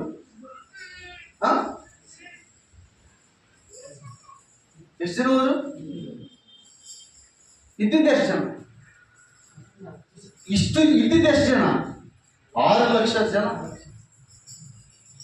ಈ ಐಗುಪ್ತ ದೇಶದಿಂದ ಬರ್ತಾ ಇದ್ದಾರೆ. ಅವರು ಬರುವಾಗ ಅವ್ರ ಜನ ಸಂವಹನ ಮಾಡಿದ್ರೆ ಪರ್ವನಿಗೆ ಹೃದಯ ನಡುಗಿಬಿಟ್ಟು, ಅಪ್ಪ ಇಷ್ಟು ಜನರಿದ್ದಾರೆ ಇಸ್ರಾಯೇಲ್ ಅಂತ. ಬರ್ತಾ ಬರ್ತಾ ಬರ್ತಾ ಇವರಲ್ಲಿ ಏನಾಯ್ತು ಹೇಳ್ರಿ? ಅಪನಂಬಿಕೆ ಪ್ರಾರಂಭವಾಯಿತು. ಕಾನಾನ್ಗೆ ಹೋಗ್ಬೇಕು. ಮೋಶೆ, ಕಾಲೇಬ್, ಯೆಹೋಶುವ ಸತತವಾಗಿ ಪ್ರಯತ್ನ ಪಡ್ತಾ ಇದ್ದಾರೆ. ಇವ್ರ ಮುಂದೆ ಸವಾಲುಗಳಿದ್ದಾವೆ. ಎರಕು ಗೋಡಾಟ ಬಂತು. ಯಾರಿಗೆ? ಯೆಹೋಶುವನಿಗೆ. ಅದನ್ನು ದಾಟಿ ಹೋದ ಪಾಪ. ಕಾಲೇಬ್ ಅವರು ಇದ್ದು ಒಂದಾಗಿ ಪ್ರಾರ್ಥನೆ ಮಾಡಿ ದಾಟಿ ಹೋದ್ರು. ಮೋಶೆಗೆ ಕೆಂಪು ಸಮುದ್ರ ಬಂತು, ದಾಟಿ ಹೋದ. ಇವರಿಗೆ ಆಹಾರ ಇಲ್ಲ. ಮೋಶೆ ಪ್ರಾರ್ಥನೆ ಮಾಡಿದ್ರೆ ಪರಲೋಕದಿಂದ ದೇವರು ಮನ್ನ ಸುರಿಸಿ ಮನ್ನ ಸುರಿಸಿ ಅವರ ಹಸುವು ನೀಗಿಸ್ತಾ. ಮುಂದೆ ಹೋಗುವಾಗ ಅವ್ರಿಗೆ ಕುಡಿಯಕ್ಕೆ ನೀರಿಲ್ಲ, ಬಂಡೆ ಹೊಡೆದು ನೀರು. ಬೇಕಾಗಿತ್ತ ಮೋಶಗಿದೆಲ್ಲ? ತನ್ನ ಮಾವನ ಮನೆಯಲ್ಲಿ ಕುರಿಗಳಿದ್ದು ಕುರಿ ಕಾಯ್ಕೊಂತಿದ್ರೆ ಸಾಕಾಗಿತ್ತು ಮೋಶಗೆ. ವಿಮೋಚನೆಗೊಂಡ 3ನೇ ಅಧ್ಯಾಯದಲ್ಲಿ ನೋಡುವಾಗ ದೇವರು ಪ್ರತ್ಯಕ್ಷವಾಗಿ ಮೋಶೆಗೆ ಹೇಳ್ತಾರೆ, ನಿಗೋ ನನ್ನ ಜನರು ಬಾಧೆ ಪಡ್ತಾ ಇದ್ದಾರಪ್ಪ, ಹೋಗು, ನಿತ್ಯ ನರಕದಲ್ಲಿ ಕಂತಿದ್ದಾರೆ, ಅದನ್ನು ಕಣ್ಣಿಗೆ ಕಾಣ್ತಾ ಇದ್ದೀನಿ, ಹೋಗಿ ಅವ್ರನ್ನ ಬಿಡಿಸ್ಕೊಂಡು ಬಾ. ನಿನ್ನ ಕೈಲಿ ಮಾತ್ರ ಸಾಧ್ಯ. ಮೋಶೆ ಅಂತ ನನಗೆ ಓದಿಲ್ಲ ಪ್ರಭು, ನಾನು ಹೊಲಸ್ತುಟಿ ಅವನು ಸರಿಯಾಗಿ ಮಾತಾಡೋಕೆ ಕೂಡ ಬರಲ್ಲ, ತೊಂದು ಮಾತಾಡಿ ನಾನು ಹೆಂಗೆ ಹೋಗಲ್ಲ ನಾನು ನಿನ್ನ ಜೊತೆ ಇದ್ದೀನಿ, ಹೋಗು, ನಿನ್ನ ಜೊತೆ ಇದ್ದೀನಿ, ಹೋಗಪ್ಪ. ಮೋಶ ಅಲ್ಲಿಂದ ಕರ್ಕೊಂಡ್ಬಂದು ಎಷ್ಟು ಜನ? 6 ಲಕ್ಷ ಜನ. ಎಲ್ಲಿಗೆ ಹೋಗ್ಬೇಕು ಇವರೆಲ್ಲ? ಪರಲೋಕಕ್ಕೆ ಹೋಗ್ಬೇಕು. ಕಾನಾನ್ ಅಂದ್ರೆ ಪರಲೋಕ ಅನ್ಕೊಳ್ಳೋಣ. ಎಲ್ಲಿಗೆ ಹೋಗ್ಬೇಕು ಹೇಳಿ ಇವರೆಲ್ಲ? ಪರಲೋಕಕ್ಕೆ ಹೋಗ್ಬೇಕು. ಆದ್ರೆ ಹೋಗಿದ್ದು ಎಷ್ಟು ಜನ? ಯಾರು ಹೋಗ್ರಿ? ಕಾಲೇಬ್ ಇಬ್ಬರೇ ಹೋಗಿದ್ದು. ಯಾಕೆ ಅವ್ರು ಹೋಗಕ್ಕಾಗಲಿಲ್ಲ ಹೇಳ್ರಿ? ಅವರಲ್ಲಿರುವ ಅವಿಶ್ವಾಸ ಅವ್ರನ್ನ ತಗ್ಗಿಸ್ಬಿಟ್ಟು. ನಾವು ಪ್ರತಿ ಪ್ರಿಯ ಆತ್ಮೀಯರ ವಿಶ್ವಾಸಿಗಳಲ್ಲಿರುವ ಪ್ರತಿ ವಿಶ್ವಾಸಿಗಳು ಪ್ರಾರಂಭದಲ್ಲಿ ಚೆನ್ನಾಗಿರ್ತೀವಿ. ನಾವು ಬರ್ತಾ ಬರ್ತಾ ಬರ್ತಾ ಏನಾಗ್ತದೆ? ಬರ್ತಾ ಬರ್ತಾ ಬರ್ತಾ ರಾಜನ ಕುದುರೆ ಕತ್ತೆ ಆಗಿಬಿಡ್ತದೆ. ಹಂಗಾಗ್ಬಾರ್ದು. ನೀವು ಎಷ್ಟು ವರ್ಷದಿಂದ ನಾನು ನೋಡ್ತಾ ಇದ್ದೀವಿ, ಸೇವೆಯಲ್ಲಿ ಪ್ರಾರಂಭದಲ್ಲಿ ಏನು ಬಲ ಇದೆಯೋ ದೇವರು ಇವತ್ತಿಗೂ ಅದೇ ಬಲ ಕೊಟ್ಟಿದ್ದಾನೆ. ಸೇವೆಯಲ್ಲಿ ಯಾವತ್ತು ಹಿಂಜರಿದಿಲ್ಲ ನಾವು. ಅರ್ಥ ಆಗ್ತದೆ ನಿಮಗೆ? ಯಾವತ್ತು ಹಿಂಜರಿದಿಲ್ಲ, ಹಿಂಜರಿಯಲು ಸಾಧ್ಯವೇ ಇಲ್ಲ. ಕೆಲವೊಂದ್ಸಲ ಭಾಷಣ ಹೇಳ್ತಾರೆ, ಏನಪ್ಪಾ ಅಂತಂದ್ರೆ ಒಂದೇ ಸಾವು, ಅಲ್ಲೆಲ್ಲೂಯ್ಯ, ಜೀವ ಅಷ್ಟೇ. ದೇವರು ಕರೆದ ಸೇವೆ ಇದು. ಇದರ ಪ್ರತಿಫಲ ನಾನು ಕಾಣದೆ ಹೋದ್ರು ನನ್ನ ತದನಂತರ ಯಾರೋ ಒಬ್ರು ಇದನ್ನು ಕಾಣ್ತಾರೆ, ಅನುಭವಿಸ್ತಾರೆ. ಸೇವೆಯಲ್ಲಿ ಪಟ್ಟ ಪ್ರಯಾಸ ವ್ಯರ್ಥ ಅಲ್ಲೋ. ಅದಕ್ಕೆ ಪೌಲ ಹೇಳ್ತಾನೆ, ನೀನು ಕರ್ತನಲ್ಲಿ ಪಟ್ಟ ಪ್ರಯಾಸ ಎಂದಿಗೂ ವ್ಯರ್ಥವಾಗಲ್ಲ. ಇವತ್ತು ನಾನು ಏನೇನು ಪ್ರಯಾಸ ಪಡ್ತಾ ಇದ್ದು, ಏನೇನು ಕಷ್ಟ ಪಡ್ತಾ ಇದ್ದನೋ ನನಗೆ ಗೊತ್ತು, ರಾಷ್ಟ್ರ ಗೊತ್ತು, ಅದೇ ಗೊತ್ತು. ಆದ್ರೆ ಹಿಂಜರಿಯುವ ಮಾತೇ ಇಲ್ಲ. ಅಲ್ಲೆಲ್ಲೂಯ್ಯ. ಏನಕ್ಕಾಗಿ? ಈ ಲೋಕದ ಸುಖ ಸಂಪಾದನೆಗಾಗಿ. ಅಲ್ಲೆಲ್ಲೂಯ್ಯ. ಎಲ್ಲ ಬೇರೆ. ನಮಗೊಂದು ರಾಜ್ಯ ಇದೆ, ಪರಲೋಕ ರಾಜ್ಯ. ಆ ರಾಜ್ಯಕ್ಕಾಗಿ ಆ ರಾಜ್ಯವನ್ನು ಸಿದ್ಧಪಡಿಸಿಕೊಳ್ಬೇಕು. ಯಾರು ಹೆಂಗ್ ಬೇಕಾದಂಗೆ ಹೋಗಿ ಆ ರಾಜ್ಯ ಸಿಗ್ಬೇಕಂದ್ರೆ ಆಗಲ್ಲ. ಅಷ್ಟು ಜನ ಬಂದ್ರು, ಅವರು ಹೋಗಿದ್ದು ಇಬ್ಬರೇ. ಎಲ್ಲರೂ ಎದ್ಕೊಂಡ್ಬಿಟ್ರು. ಆ ದೇಶದಲ್ಲಿ ಅಷ್ಟು ದೊಡ್ಡ ಜನರಿದ್ದಾರೆ, ಅವ್ರು ಅಷ್ಟು ಅಡಿದ್ದಾರೆ, ಅಷ್ಟು ಇದಿದ್ದಾರೆ, ಇಷ್ಟಿದ್ದಾರೆ ಅಂತೇಳಿ ಎಲ್ಲರೂ ಹಿಂಜಾರಿ ಹೋದ್ರು. ಆದ್ರೆ ಅಲ್ಲಿಗೆ ಕಾಯಿಲೆ ಬೀಳ್ತಾ ಇದ್ದಾನೆ. ನಿಮ್ಮ ಆತ್ಮೀಯ ಕಣ್ಣುಗಳು ತೆರೆದು ನೋಡ್ರಿ, ಅವರಲ್ಲಿರುವವನಲ್ಲ ನಮ್ಮಲ್ಲಿರುವವನು ದೊಡ್ಡವನು ಅಂತ ಹೇಳ್ತಾರೆ. ಯಾರು ಕೇಳಿದ್ರೆ ಎಲ್ಲರೂ ಹಿಂಜಾರಿ ಹೋದ್ರು. ಆದ್ರೆ ಯೆಹೋಶುವ ಕಾಲೇಬ್ ಆ ದೇಶವನ್ನು ನೋಡಿ ಪರಿಶೋಧಿಸಿ ಬಂದ್ರು. ಅವ್ರು ಹೋಗ್ತಾರೆ ಆ ದೇಶದಲ್ಲಿ. ಗೊತ್ತಾ, ಇವರಿಬ್ಬರಿಗೆ ಆ ದೇಶವಲ್ಲೇ ಬರ್ತದೆ. 6 ಲಕ್ಷ ಜನರಲ್ಲಿ ಹೋಗ್ಲಿಲ್ಲ ಆ ದೇಶದಲ್ಲಿ. ಕೆಲವು ಹೋಗುವ ಪರೀಕ್ಷೆ ಇದೆ. ಒಂದು ದೇಶ ಆಟ ಬರ್ತದೆ ಅವ್ರಿಗೆ. ಆ ದೇಶದ ಜನರು ಬಲಿಷ್ಠವಾಗಿ, ಇನ್ನು ಸ್ವಲ್ಪ ಕಾನಾನಿಗೆ ಹೋಗ್ಬೇಕು, ಇದು ದಾಟೆ ಹೋಗ್ಬೇಕಂದ್ರೆ ಆ ದೇಶದ ಜನರು ಬಹಳ ಭಯಂಕರವಾಗಿರ್ತಾರೆ. ಎಲ್ಲರೂ ಜಾತಾರೆ. ಆದ್ರೆ ಕಾಲೇಬು ಯೆಹೋಶುವ ಮಾತ್ರ ಅದರಲ್ಲಿ ಹೋಗಿ ವಾಪಸ್ ಬರ್ತಾರೆ. Hallelujah, hallelujah. ನಮ್ಮ ತೀರ್ಮಾನ ಏನಿರ್ತದೆ? ನಮ್ಮ ತೀರ್ಮಾನ ಏನಿದೆ? ನಾವು ನರಕಕ್ಕೆ ಹೋದ್ರೆ ಮತ್ತೆ ವಾಪಸ್ ಬರ್ಲಿಕ್ಕೆ ಸಾಧ್ಯನೇ ಇಲ್ಲ. ಅಬ್ರಾಹ್ಮನ ಎದೆ ಮೇಲೆ ಒರಗಿದಂಥ ಲಾಜರನ ಕುರಿತವಾಗಿ ಆ ಅಬ್ರಾಹ್ಮನ ಹೇಳ್ತಾನೆ, ನನ್ನ ಮಧ್ಯದಲ್ಲಿ ನಿನ್ನ ಮಧ್ಯದಲ್ಲಿ ಒಂದು ಡಗುರಿದೆ, ಅಲ್ಲಿ ಅವನು ಇಲ್ಲಿ ಬರಲಿಕ್ಕೆ ಸಾಧ್ಯ ಇಲ್ಲ, ಇಲ್ಲಿ ಅವನು ಅಲ್ಲಿ ಹೋಗ್ಲಿಕ್ಕೆ ಸಾಧ್ಯವಿಲ್ಲ. ಕಷ್ಟ ಇದೆಯಾ? ತಾಳಿಕೋ. ಕಷ್ಟ ಇದೆಯಾ? ತಾಳಿಕೊಂಡ್ರೆ ಬಹಳ ಆಶೀರ್ವಾದ ಉಂಟು.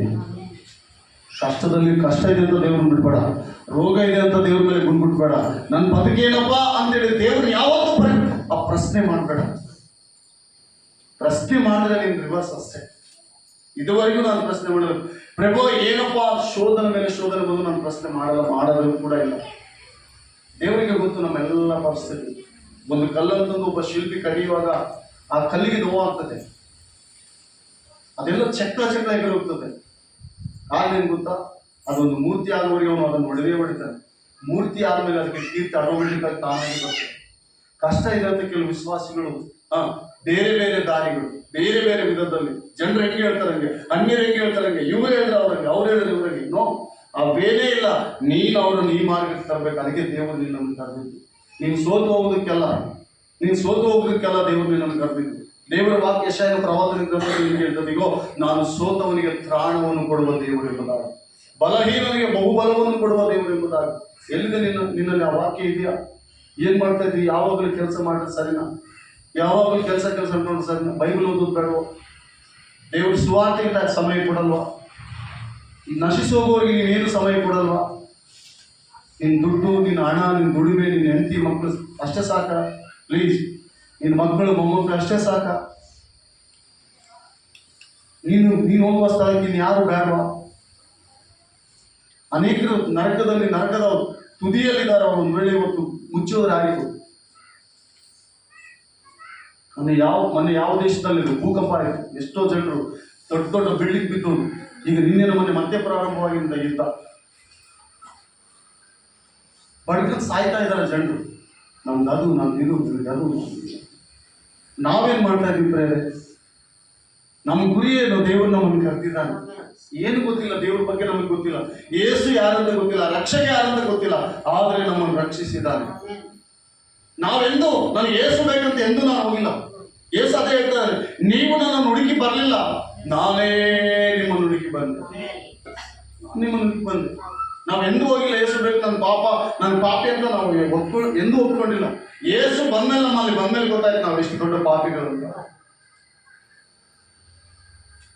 ಅನೇಕರಿದ್ದಾರೆ ಲೋಕದಲ್ಲಿ. ನನ್ನ ವ್ಯಾಪಾರ, ನನ್ನ ಬಿಸ್ನೆಸ್, ನನಗೆ ಅದು ಅಷ್ಟೇ ಸಾಕ? ಎಷ್ಟೋ ಜನ ರಕ್ಷಿಸಲ್ಪಡ್ಬೇಕು ಆತ್ಮೀಯರೇ. ಎಷ್ಟೋ ಜನರು ನರಕದಿಂದ ಬಿಡುಗಡೆ ಆಗ್ಬೇಕು ಪ್ರಿಯರೇ. ಕೊನೆ ಕಾಲದಲ್ಲಿ ಅನೇಕ ಕಾರ್ಯಗಳು ಮಾಡ್ತಾ ಇದ್ದಾನೆ ಸೈತಾನನು. ಭಯಂಕರವಾದ ಬಿರುಗಾಳಿ ನಿಲ್ಲಿಸ್ತಾ ಇದ್ದಾನೆ ಸೈತಾನನು. ಬಿರುಗಾಳಿಯ ಹೊಡೆತಕ್ಕೆ ಅನೇಕರು ಬಿದ್ದು ಹೋಗ್ತಾ ಇದ್ದಾರೆ. ಪ್ರಾರ್ಥನೆ ಮಾಡೋದು ಬೇಡವಾ? ಅಂತ ಊರಿಗೆ ಹೋಗಿ ನೀನು ಸುವಾರ್ತೆ ಹೇಳೋದು ಬೇಡವಾ? ಅಂತ ಆತ್ಮಗಳನ್ನು ನೀನು ರಕ್ಷಿಸೋದು ಬೇಡವಾ? ಅಂತ ಆತ್ಮಗಳಿಗಾಗಿ ಕಣ್ಣೀರಿನಿಂದ ಪ್ರಾರ್ಥನೆ ಮಾಡೋದು ಬೇಡ? ಪರಲೋಕ ಸುಮ್ಮನೆ ಸಿಗ್ತದ? ದುಡ್ಡಿದ್ರೆ ಸಿಕ್ಬಿಡ್ತದ? ನನ್ನ ಹತ್ರ ಶಕ್ತಿ ಇದ್ರೆ ಸಿಗ್ತದ? ಒಳ್ಳೆ ಗ್ಲಾಮರ್ ಇದ್ರೆ ಸಿಗ್ತದ? ನೋವೇ ಅದು ಯಾವುದಂಗೆ ಸಿಗಲ್ಲ. ನಮಗೆ ಕಷ್ಟ ಇಂಪಾರ್ಟೆಂಟ್. ಪ್ರಯಾಸ ಇದೆ, ಕಷ್ಟ ಇದೆ, ಸಂಕಟ ಇದೆ, ಹಿಂಸೆ, ಬಾಧೆ ಈ ಲೋಕದಲ್ಲಿ ಪ್ರತಿಯೊಂದಿದೆ. ಅಲ್ಲೆಲೂಯಾ. ಎಷ್ಟು ಜನಕ್ಕೆ ಬೇಜಾರಾಗ್ತದೆ? ಕೈ ಎತ್ತಿ ದೇವರು ನಾಮಕ್ಕೆ ಸ್ತೋತ್ರ. ಬೇಜಾರಾದವರೆಲ್ಲರೂ ಒಂದು ಅಲ್ಲೆಲೂಯಾ ಮುಗಿಸ್ಬಿಡೋಣವಾ? ಎಲ್ಲದಕ್ಕೆ ಸಂಸಿದ್ಧರಿದ್ದಂಗೆ ನಿಮ್ಮನ್ನು ನೋಡಿದ್ರೆ ನನಗೆ ಭಯ. ಏನು ಬೋಧಿಸ್ಬೇಕು ಅರ್ಥ ಆಗ್ತಾ ಇಲ್ಲ. ಅಲ್ಲೆಲೂಯಾ. ಪ್ರಿಯರೇ, ನಮ್ಮ ಸಿದ್ಧತೆ ಒಂದು ದಿನದಲ್ಲ, ಕೆಲವು ವರ್ಷಗಳಿಂದ ಕೂಡಿಟ್ಕೊಳ್ಬೇಕು. ಹೇಳ್ರಿ, ದೇವರಿಗಾಗಿ ಪ್ರಯಾಸ ಪಟ್ಟ ಜನರು ದೇವರು ಬಿಡ್ತಾನ? ದೇವರು ಅಂದ ಚಂದ ನೋಡ್ತಾನ? ನಿನ್ನ ಜಾತಿ ಕುಲ ನೋಡ್ತಾನ? ನೀನು ಒಳ್ಳೆ ಬಟ್ಟೆ ಹಾಕಿದೆ, ಕೆಟ್ಟ ಬಟ್ಟೆ ಹಾಕಿದೆ ಅಂತ ನೋಡ್ತಾನ? ಹಂಗಿದ್ರೆ ಲಾಜರನ್ನು ಪರಲೋಕದಲ್ಲಿ ಹೋಗ್ಬೇಕಾಗಿತ್ತ? ಅಬ್ರಾಹ್ಮಣರಿಗೆ ಹೋಗ್ಬೇಕಾಗಿತ್ತ?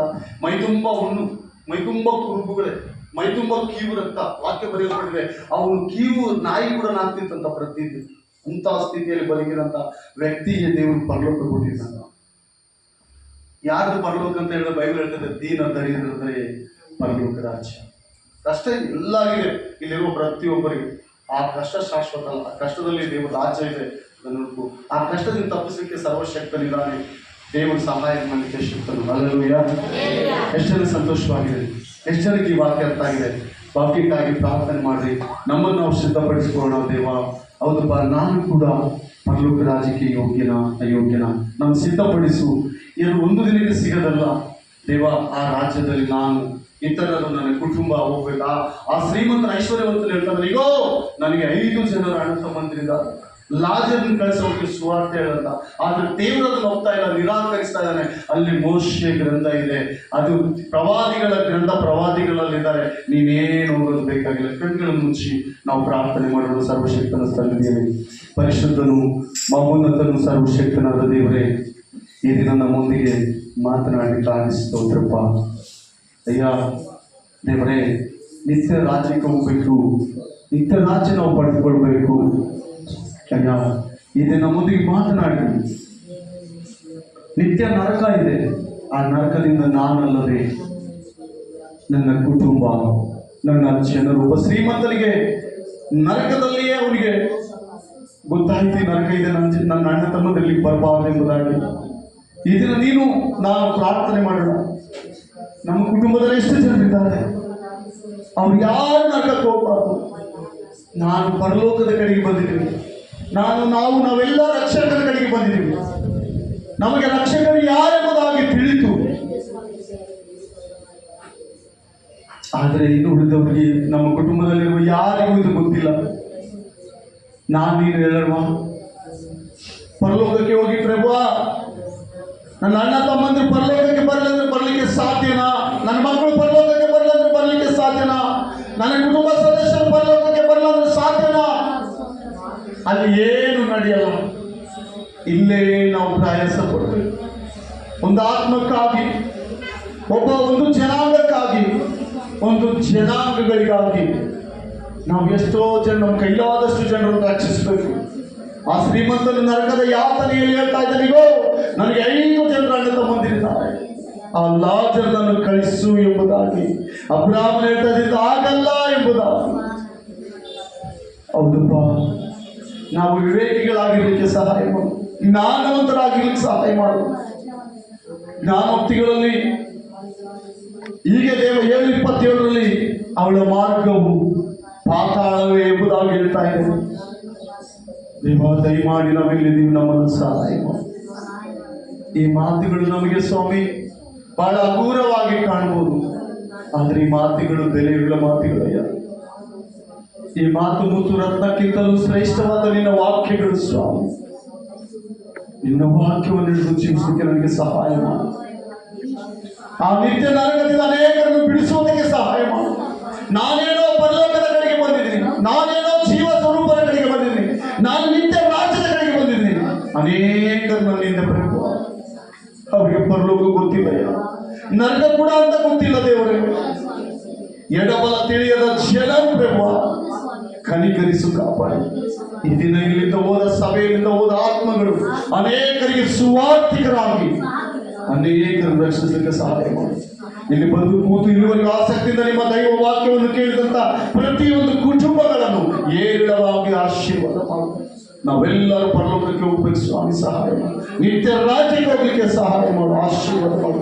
ಇಲ್ಲಿ ಬಂದ ಒಂದೊಂದು ಆತ್ಮಗಳನ್ನು ಆಶೀರ್ವಾದ ಮಾಡು, ಒಂದೊಂದು ಕುಟುಂಬಗಳನ್ನು ಆಶೀರ್ವಾದ ಮಾಡು.